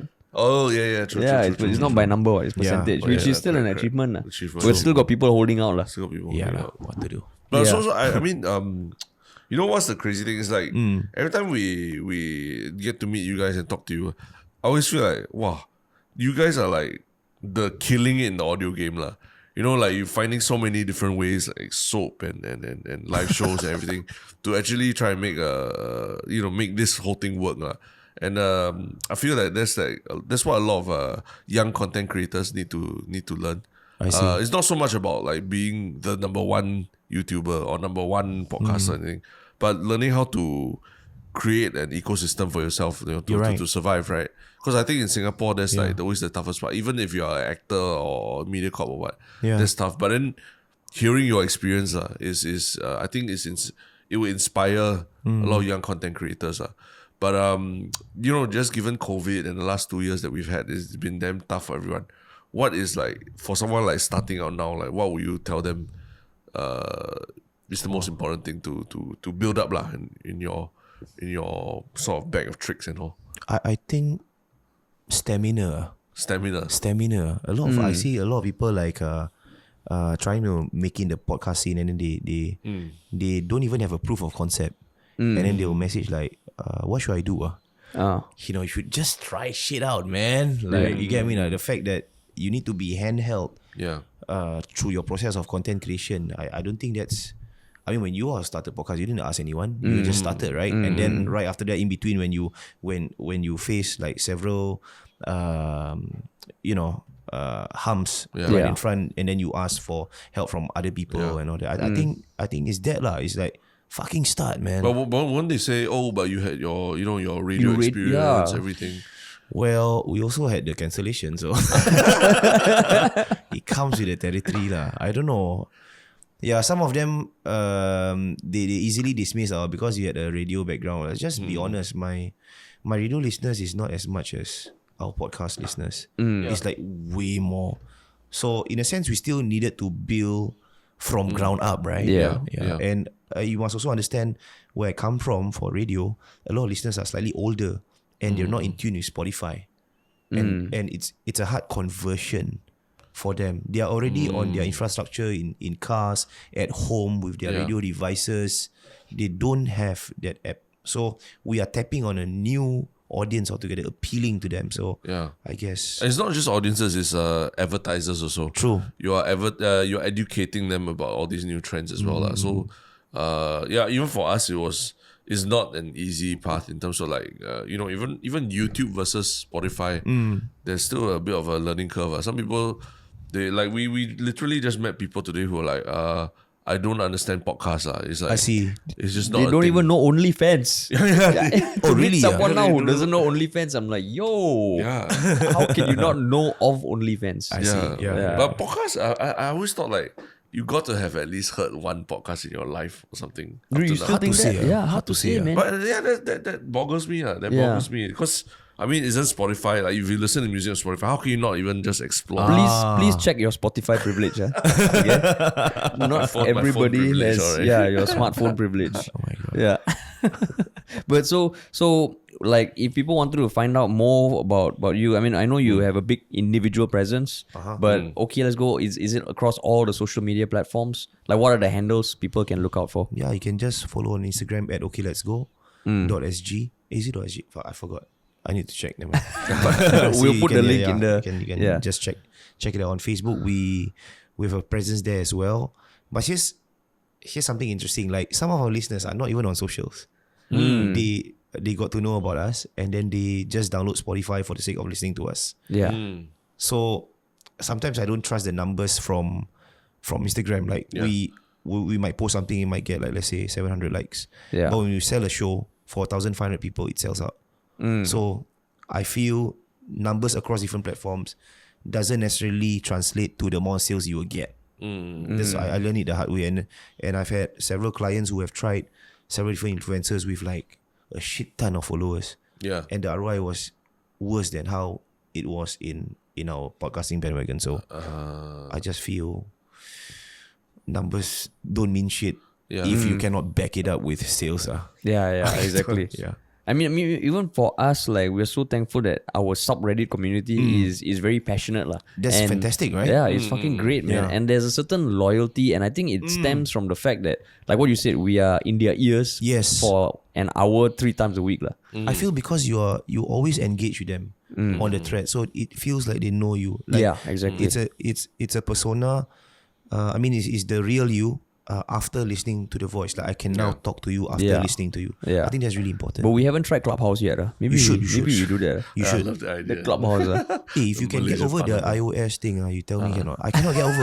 No, because what we did was the Clubhouse session. We plug it into the mixer. We had a sound engineer. I don't know shit about IT lah. So so whatever the session that we do here, it sounds good because we're on the mic. Yeah. And then after that, but it's just that the other people who are inside Clubhouse, it sounds like a very echoey, correct, telephony voice lah. But with the iOS, I cannot record, and they cannot hear me. But with the Android, with the Android phone, they are able to listen to and also interact with us. I think they recognize the iOS. I don't know. Am I making any sense? No, because I mean, iOS is a bit more like privacy focused. So recording audio is a I mean like they don't want your phone to be tapped. I see. Yeah. So it's a very big man. part Yeah, of that shit. buying an iPhone. You have to work around that lah. But Yeah, if we find a way, we'll probably also be arrested, lah. So Why? no, because I think that the thing about the privacy, I know I see. Apple goes to a lot of lengths to protect or even detect infringements of their operating platform, lah. Oh, I see. But it's interesting you say that, lah, because Android still feels like a wild west, lah. Yeah. I'm you an iPhone guy. I'm an iPhone guy. Yeah, I'm an iPhone guy. Anyway, can just give a quick preview of like the most interesting guests you have coming on the podcast in the next like 1-2 months, because I mean our audience also is a lot of them, some of them they tell us they are completely new to podcasts as well. So we feel like okay, that's fantastic that you found us, but there's also probably a lot of other podcasts that you should listen to that will interest you. So maybe it's also just a plug for your own podcast, like what interesting guests are coming up that So you want our people to English medium podcast is Plan B. I think recently we invited several notable individuals coming in. Dr. Chi Sun Juan was in. Dr. Paul Tembaya. Yeah. Fantastic. I think he's brilliant man. Yeah. Coming on board, and then his management, his understanding of COVID, and of course in terms of his political affinity is crazy. And then we also had Minister Ong Ye Kung on board. I'm just quoting. I know it might sound boring, like, what's the listen to? No, you got to give it the way that we had a conversation. It was something. Wow, he was quoting the days of his drafting FTA behind closed doors with the American embassy. Is crazy, like some spy shit, man. I think those three lah. Those three, yeah. And you interviewed them already. You interviewed them already, yeah. So they're already out there. Yep. Oh, nice. That is awesome, man. I mean, yeah, like we're also trying to do more guest focused podcasts because we do 3 episodes a week, 2 current affairs, but every week we try and bring in someone interesting lah. I see. So who's next? Next we have someone who is the founder of Singapore's Pro Wrestling Network. Ooh. Yeah, and then potentially an MMA champion the week after, and yeah, I think the rest all we're just sowing the seeds lah. Because these kind of things take time also. Yeah. But we appreciate people taking their time to come down lah. Nice. Yeah. And I really appreciate you guys doing this. I mean, I've been fans since day one. Fuck yeah, man. Really, I am. I think, in fact, on the way here, I was thinking, why you never do the pranks that you used to do? I thought it was fantastic, man. I don't know whether is it because you felt the need to like not do that anymore. Is it a phase, or is it more of like I think I'm not gonna take that sort of risk anymore? I think like at some point around 2016, 2017, it started getting a bit hard to do those videos. Why? Because the moment people see me in public, they know something's up. I see. Yeah, and then we're like, okay, this is getting a bit harder. But also creatively, like my interest, and I think Terrence as well, was the moment we caught the bug of being involved in a long form show with HBO, right? We realized that, oh shit, that's actually very interesting. Like, a 3-minute video, you can scratch the surface of something. Yes. But an 8-episode series, you can tell deeper stories. And that's what is my jam now, longer form content. I see. And then when COVID hit last year, you couldn't film outside. So I'm not saying we won't go back to that, because sometimes when I see a good social experiment done in a way that is tasteful but also gets the point across, I'm like, fuck, that is genius. Yeah. So I would love to go do that sometime. And some of the concepts we are pitching now or developing involve that sort of social experiment lah. But not just like me trying to use cheesy pickup lines, but something bigger and more elaborate lah. I understand. Yeah. You know, when you mention like, fuck, that's genius, not as I age, right? Like from time to time, I'll just go to YouTube or TikTok and like thinking, wow, this is genius. And then you'll be thinking, but it's too much work for me. I'm not going to do it. I know. Totally.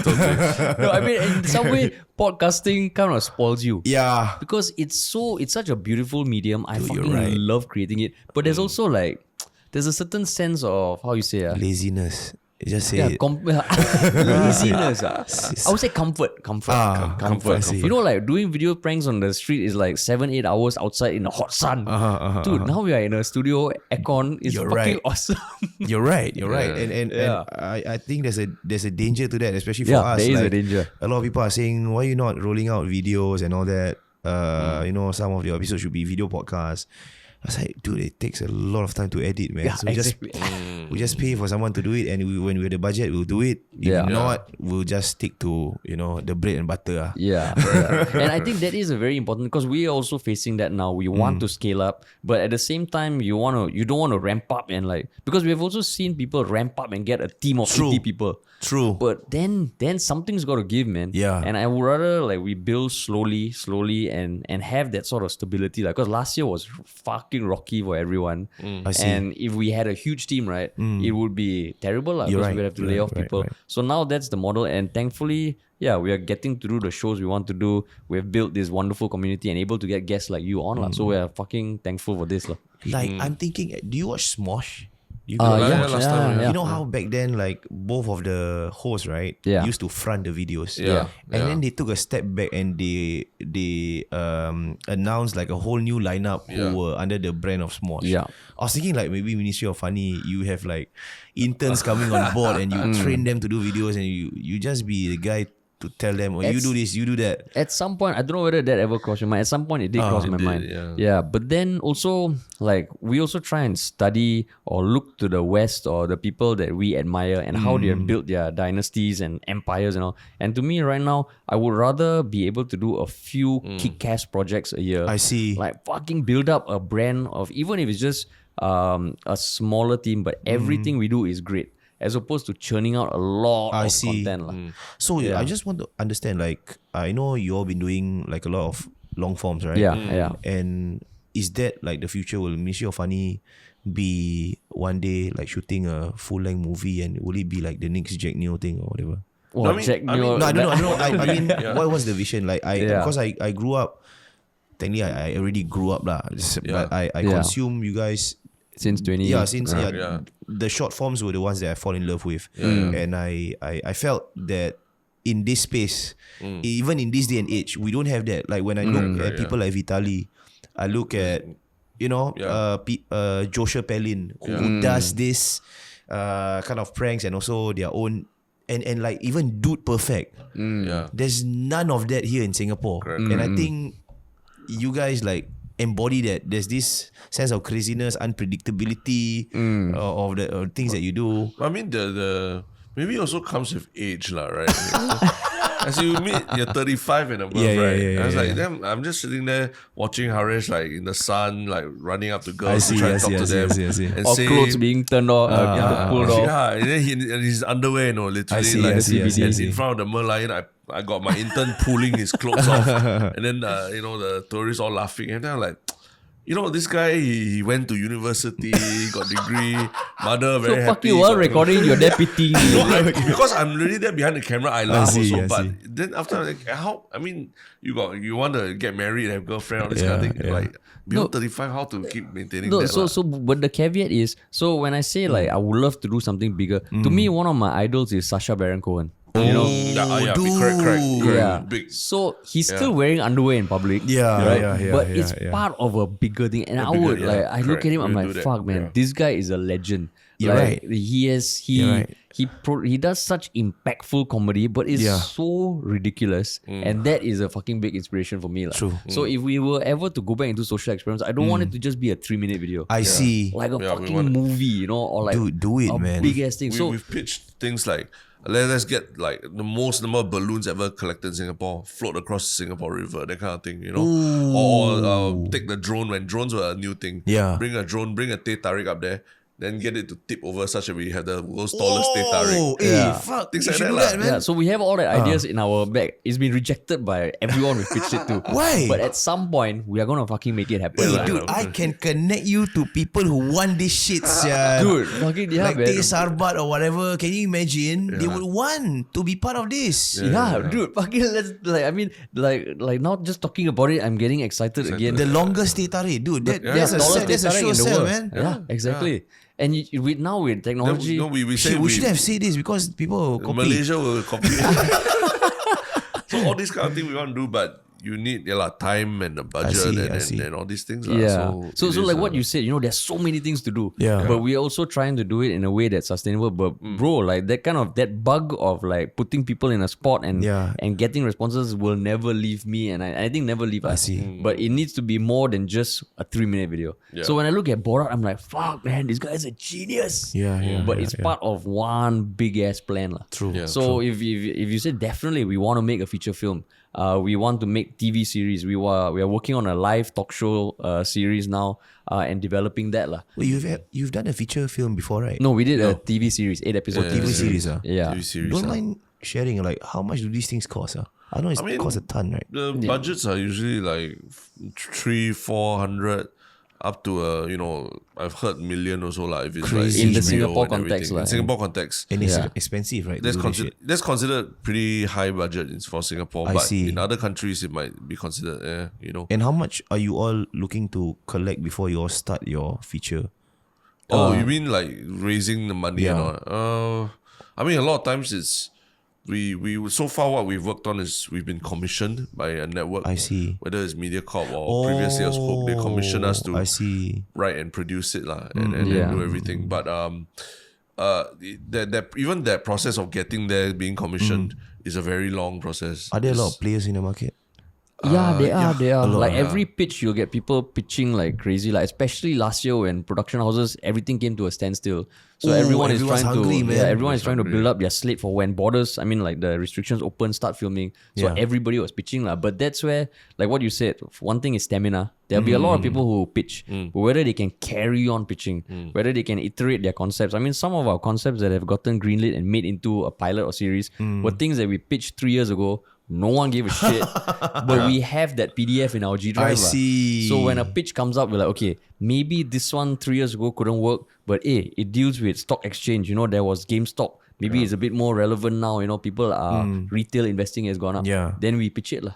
So part of it is also it makes it easier to deal with rejection because fuck, we cannot reject how many times really. Bro. Wait, I've never gone to these pitches before, so I don't know what it's The like process, behind the process. Like proposals, I know for clients, there's a lot of ding dong that happens. Yeah. Like with this, is it like a lot of back and forth? So, but the back and forth happens if you make it past the first round. I So a lot of see. these pitches, they would just say, okay, to all production houses or anyone who's interested, some Singapore, some regional, some global, we are looking for this. You have to prepare like a 10-page document with this, pictures, posters, and we spend a lot of time lah. And sometimes all we get is an email, thanks for submitting. Oh my god. But you didn't make it. Sometimes no email. That's Then you're fucked like, up, wow, fuck. And it used to hurt a lot. It still hurts, but now it's almost like, okay, the deadline forces us to put our thoughts down. If it doesn't make it this time, it's still something we iterate and pitch lah. So it's what you say lah. So when you say stamina, I also think having creativity in thinking laterally is important.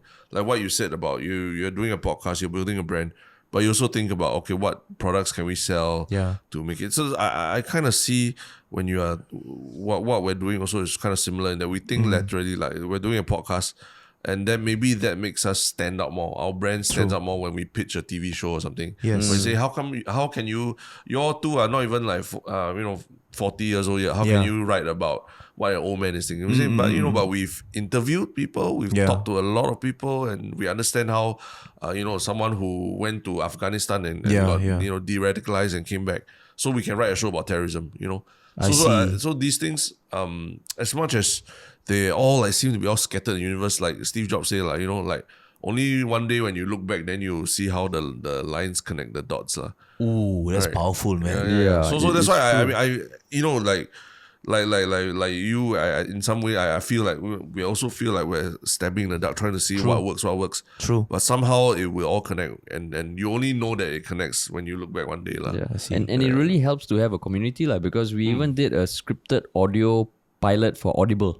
You know, the company that does audiobooks. Now they are going into commissioning stories told only through audio. Oh, the one that you got featured in the live. Correct. What's that about? What is scripted podcast? That's something that when I see, what is... Okay, so you know 30-minute Netflix show? Yeah, right? It's a story you watch. Okay. Scripted podcast is a story but no visuals. So Like- it's like people true crime. talking. You said it, theater of the mind. Yeah. So imagine you're watching a theater show. I see. But just as someone like people talking and reading something. I see. So there's no narrator. It's basically you have to play with using sound effects to make this person sound like he's on a phone call. Then if he goes from his house to a cafeteria, you fill the space with the sound of a cafeteria. And it's a different writing experience lah. But when we saw that pitch and we saw again globally more and more scripted stories coming out, we're like, fuck, it's going to happen in Singapore sometime. Then we saw the pitch, we're like, okay, last time we got rejected, and the concept we pitched, which is about a time where people can sell shares of themselves on a stock exchange, and when their investors buy stocks, your life is now controlled by your investors lah. I see. And then we were like, okay, this is a cool concept. And literally last year, there was the GameStop scenario with Reddit, and people were investing more, and more people knew about stock exchanges. We're like, okay, feels like the time is right. Where can we set it in? Okay, then we put it in prison. Like a marginalized section of society, ex-prisoners. Maybe this is the way. So then you piece it together, you tweak, and then you pitch it lah. So then it became a 35-minute story where the entire story is told just through audio. Crazy, man. And I would never have thought it was possible until I listened to certain things that Hollywood was creating, and I'm like, oh fuck, this is interesting. So we did that lah. And when we released it, we announced this on a podcast, and immediately our listeners went to listen there. And now of the 10 pilots, we have the most ratings, we have the most comments. Fantastic, and hopefully man. that's turned into a full series.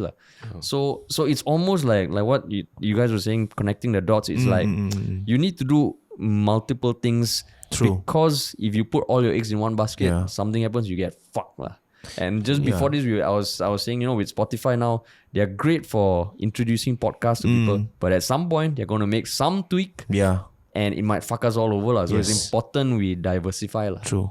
It's very interesting when you mentioned about I think that's something really up your alley, right? Like telling a story and then like narrating it, not even narrating it, like presenting it in a way that, because you all know long forms, you understand the pauses, you know where to put a climax and all that, and you translate that skill into audio. That's something that we do not have. So I think that's really special. But bro, like if you want to chat, we can talk, because I think what you guys do, you guys are storytellers already.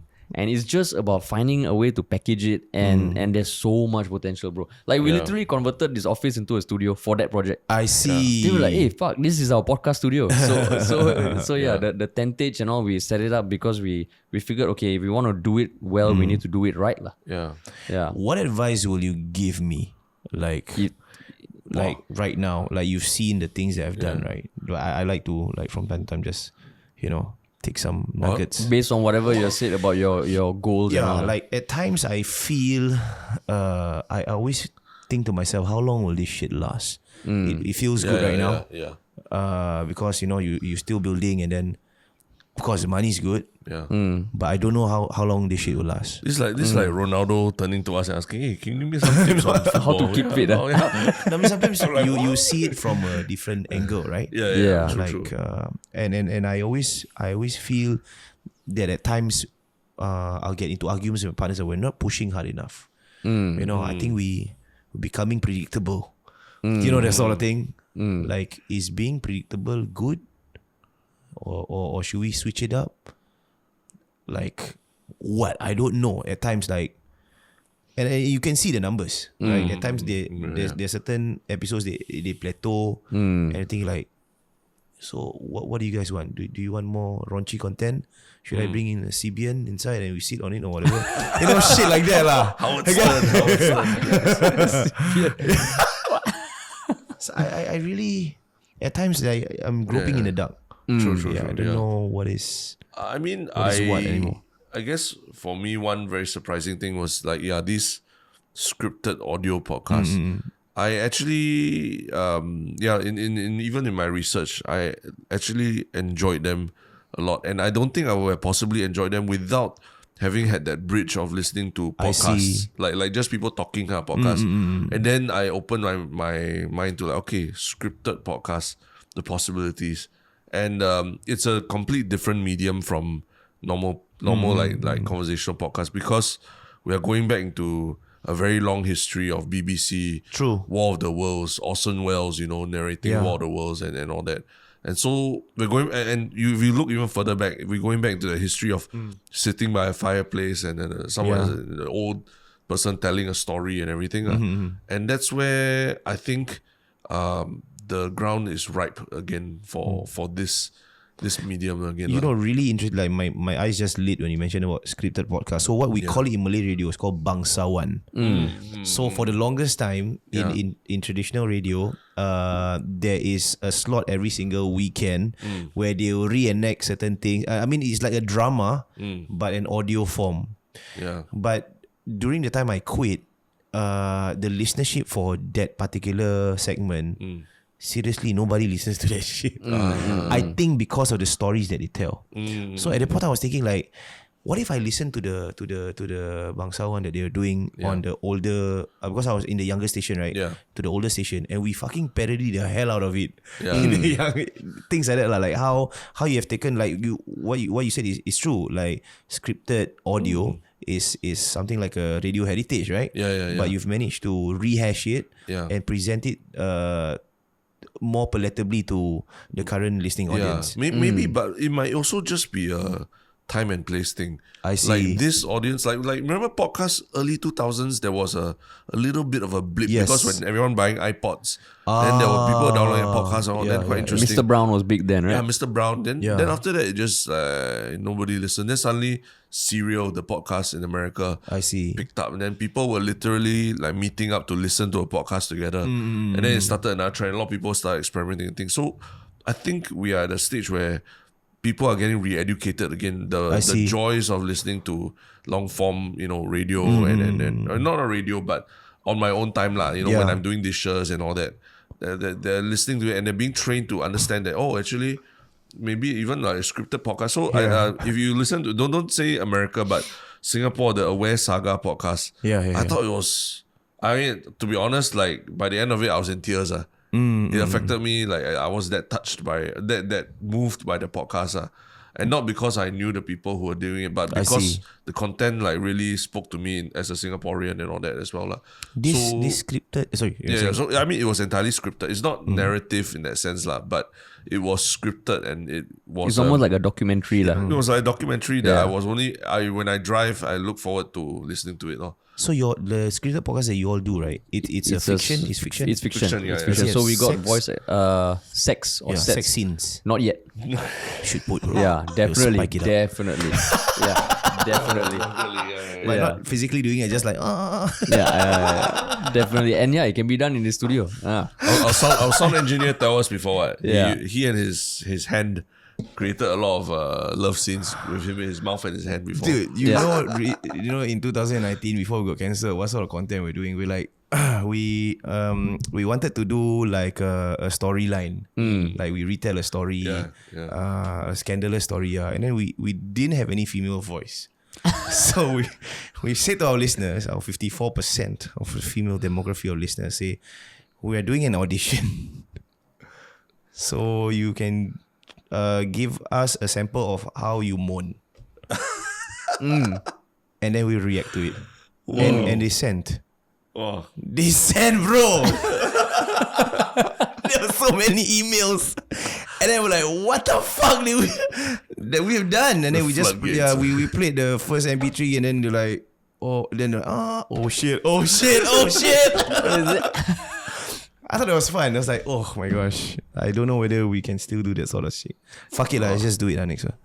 No, but on that note, if you have such a loyal fan base willing to do so much, going back to the question about what we would suggest. I mean, this is something that I'm also trying to do. It's to pay attention to the intersection of content and tech. I see. Yeah.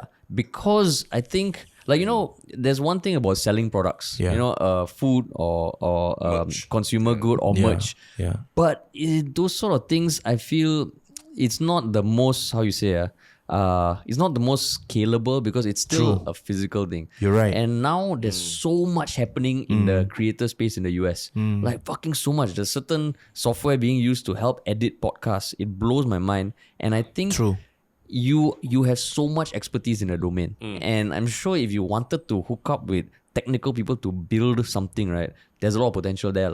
I see. And I think once you have a tech platform or something, even if you wanted to go down the VC path, you want to raise money, there's potential there. If you wanted to just get a team and build a platform that ultimately can sustain itself, there's potential there. So that's the kind of stuff that we are trying to work on, and we have an idea that we are developing, because it feels like that is the future.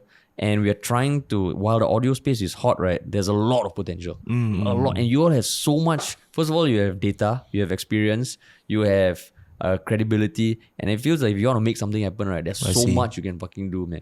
That's great, man. We always say that the podcast scene now, it reminds us so much of YouTube in 2013, 2014. You think so? And, Definitely. And just not just in the community, but like what he said, I'm going to create this thing that transcribes your podcast and then helps you to blah, blah, blah. Then we're like, well, how come this it hasn't been created yet? Like YouTube created this like in 2014 already. So why is it only now coming? Then you hear, that company got acquired by YouTube. And then we're like, wow, shit. So there's this gold rush coming. Yeah, there's a bunch of people who created these apps where it automatically transcribes your videos and you pay a monthly fee. And it helps because, like being a content creator, what you say is there are certain revenue streams that you never know, they might just evaporate. I see. And what we are trying to do is build up something a bit more sustainable so that if the long form TV shows take a while longer, if a company liquidates or something, we are not fucked over. La. True. Because the end goal is still to create content. But leveraging our experience in content to build something that makes it more sustainable. I see. Because once you rely on people to make your TV show and all, wow, it's part of the game. But then you're at their whims and fancies. You're right. And great insights, man. Yeah, tech and dude, I can go on talking about this for fucking ever. After this, also like it feels like there's so many things we can follow up on to collaborate on, and let's see what happens, man. Yeah. Sure, we will. Let's do that. Fucking yeah. Wow, what a encouragement. The one SHIOK thing. Yeah, to end off to end off with the one SHIOK thing. Okay. So we can go first to give you an idea to wrap your head, get a suggestion. All right. So yeah, Terrence, what's your one SHIOK thing? Why don't you go first? Okay. So my one SHIOK thing is a recent podcast that I heard between Joe Rogan and Neil Blomkamp. Why? Because have you watched the movie District 9 or not? Shit, no.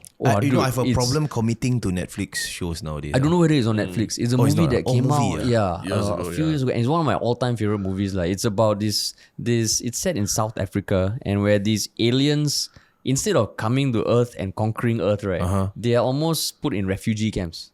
I see. And it's a very different take on aliens, and it also had a lot of political satire and commentary about the situation in South Africa, the apartheid and that whole dynamic. Yeah. And that was his first movie as a young filmmaker. And then after that, he made Elysium. And as a filmmaker, I think he's so unique and interesting. And the podcast is interesting with Joe Rogan because he talks like he's a fucking smart guy. And the way he thinks about stories also, it's very mind-boggling. It's nice to hear like from that space, right? Yeah. Like what's the thought process like? Yeah. I don't know like do the young actually listen to this sort of shit? I hope so. Is it because we're getting old, that's why we want to know like the thought process and all that? I don't know, man. I think anybody wanting to do anything creative, as much as I know there's so much talent in Asia, sometimes you got to look outside of Asia to learn. And when I look at creators like this, he's from South Africa and he made his first movie. The star of that show was a friend of his who had never acted before. Yeah. And crazy, right? Yeah, it's such a good movie. So it's just a very interesting podcast. And with Joe Rogan, it's a very conversational thing. It's not too deep, but yeah, it's fucking great. I loved it. That's great, man. My one SHIOK thing is also a podcast. I recently So just one SHIOK, it can be anything, right? It can be anything. Okay. As long as even a video or anything. as long as it can be shared with our audience. a link that they can click on. Yeah. It's a podcast called. There must be a link that you can click on. No. Even if it's something like a news article that made you smile, also. Or something, like any piece of news. So many questions, no, Zar. No, because I have it, but I don't know whether I can share it. Like, it's not something clickable per se. It's like it's a good experience. That someone else can have also, right? Oh, okay. Yeah. So as long, so it can be shared. Mine's a podcast also. Smartless, Jason Bateman, Will Arnett, and one more guy, I can't remember who lah. Basically, these Hollywood comedians who also star in a couple of recent shows that I really got into, like Ozark and BoJack Horseman. I see. And they actually come together, and they like typical Hollywood elites I think they do it over Zoom or what. Then they record the audio, and they come together, and they've been doing it since the start of this COVID-19 thing. Every week, and just recently they managed to interview like LeBron James. Ooh, and I see. It's pretty cool because they're all just chatting like friends at that level, like asking LeBron how you bring up your kids and things like that. So you rarely get such insights into a lot of these Hollywood elite or even like J.J. Abrams, their minds are. So even though a lot of the stuff they talk about is very removed from our reality, like they talk about, I hung out at the Paramount studio lot and stuff like that when I was young. But just hearing how a lot of the things that they do in terms of their creative processes or how they grew up and found inspiration in various things, and I think it's quite a nice reminder that when you're talking about doing creative work or even what we're trying to do here with podcasts and all that, it's inspiring. Like it helps you realize that these people also face a lot of common struggles. Like LeBron James also has to deal with his family texting him, asking him, can you give me tickets to go and watch a basketball game? And he's like, fuck you. On the day of the game when he's trying to concentrate, Yeah. So it just makes them feel much more human. And I really feel like I've never heard any interview where LeBron has talked like that before. That's great, man. Yeah. So I think that's a pretty cool podcast to check out. Yeah. Cool. But my one SHIOK thing is, I don't know, I don't want to burst all your bubbles. I'm nothing intellectual to share. But I found I found out that I love mantis shrimp. I discovered that through COVID. Like I've been ordering Grab every day. Yeah. So every single day I try to order from a different vendor, right? And I discovered this Chinese store, halal. And then they put that mantis shrimp. Why? It boggles me. I'm a science kind of person, right? Yeah. I've watched a documentary where, do you know that mantis shrimp had the strongest punch? Correct. And at the point of which it punches, the water surface in front of its punches, right? It gets to 100 degrees Celsius. It's crazy, bro. It's just like, I'm like, whoa, sialah, that's crazy, man. Yeah. And I didn't know you can eat them. So I ordered, I'm like, hey, dude, this fucking delicious. I did not know that these things exist. As what kind of dish or what kind of? Or just it's eaten like that on its own. Oh, okay. Like steamed or seafood. grilled. I don't know. Is it? It's Zi Cha in Chinese. I don't know. There's some wordings I can't read it. I didn't know they put down that mantis shrimp. But you eat with rice and all I that. was supposed to eat with rice. But it was so good, It was so good. I just ate it like that. wow, fuck. Crazy. So I'm Mantis gonna shrimp. order it again. It was fucking expensive. It's expensive, right? Yeah. Have you tried before? I'm sure in some Wedding. wedding or something. It's a luxury item. No, I think you go to those seafood restaurants. Usually they call Zi Cha lah. And then they generally I see. They generally cook like one dish at a time. You just order. And You see, you might know this. I don't know, bro. I don't know these things exist. You watch Crazy Rich Asians, right? Yeah. Yeah. And then that scene when they go to Novena, then they are pointing and ordering. It's that kind of store where the owner will come and show you the whole. Oh, big so picture. mantis shrimp is a dish. Usually the exotic seafoods you can find at these kind of places, Wow. and usually they will serve it to you if they feel like, hey, you are a bit drunk, right? Hey, Really? order this So or they this will. expensive, So what else should I go for, like in terms of exotic seafood? Tiger prawn, all this with the very exotic names. But tiger prawn, you tried before. I never right? tried that. One normal lah, bro. Mantis shrimp. Something new, Yeah, lah. lah. Something atas lah. So but you never finished. The punching is for what again? Is to do what? No, when it's a defense mechanism, right? Oh, when he okay, tries to punch like whatever that a predator, whatever trying to eat it. So the surface of which it punches, it boils to 100 degrees Celsius because of the speed at which it punches, like a serious? gunshot. Yeah. Well, that's crazy. It's man. crazy, and it can crack glass. Yeah, which is why you can't keep it as pets. Yeah. No, so I was just mind blown with. And it actually it's amazing stun animal. spray like that. Like you see videos, and then you hear, and it just eats the prey lah. It's delicious, fuck. But it's a shrimp lah. It's a shrimp. It's a shrimp. It's like a lobster. And it can be eaten. Yeah, Yeah, it can be eaten. Wow. lah. You should try it. Sorry. Is there like? Yeah, in fact, I'm gonna have it right after this. That is Yeah. awesome, bro. Right. Wow, that's such an interesting one shoot thing. That's a good It is. choice, It's a bro. good one joke thing. I was Fucking good. toying between sharing that and also this movie I watched in Netflix called The Passengers. With Jennifer Lawrence. Yeah, And, I thought it was like kind of a basic movie, but I enjoyed it though. It was no, but interesting. maybe we can put a link to a short video of a mantis shrimp in yeah, action yeah. in the Yes. description. Yeah, Yeah, correct, that's correct. crazy. That would help. Yeah, and then you can go look on Grab to eat it. Okay. Go find it on Grab, Eddie. Cool, man. All right. All right, Thanks, bro. man. Thanks so much for Thanks. coming. This has Thank been you for awesome. inviting. Man. Yeah. Cheers, I really bro. enjoyed myself. Okay, all right. Thanks so much, and we will talk to y'all soon.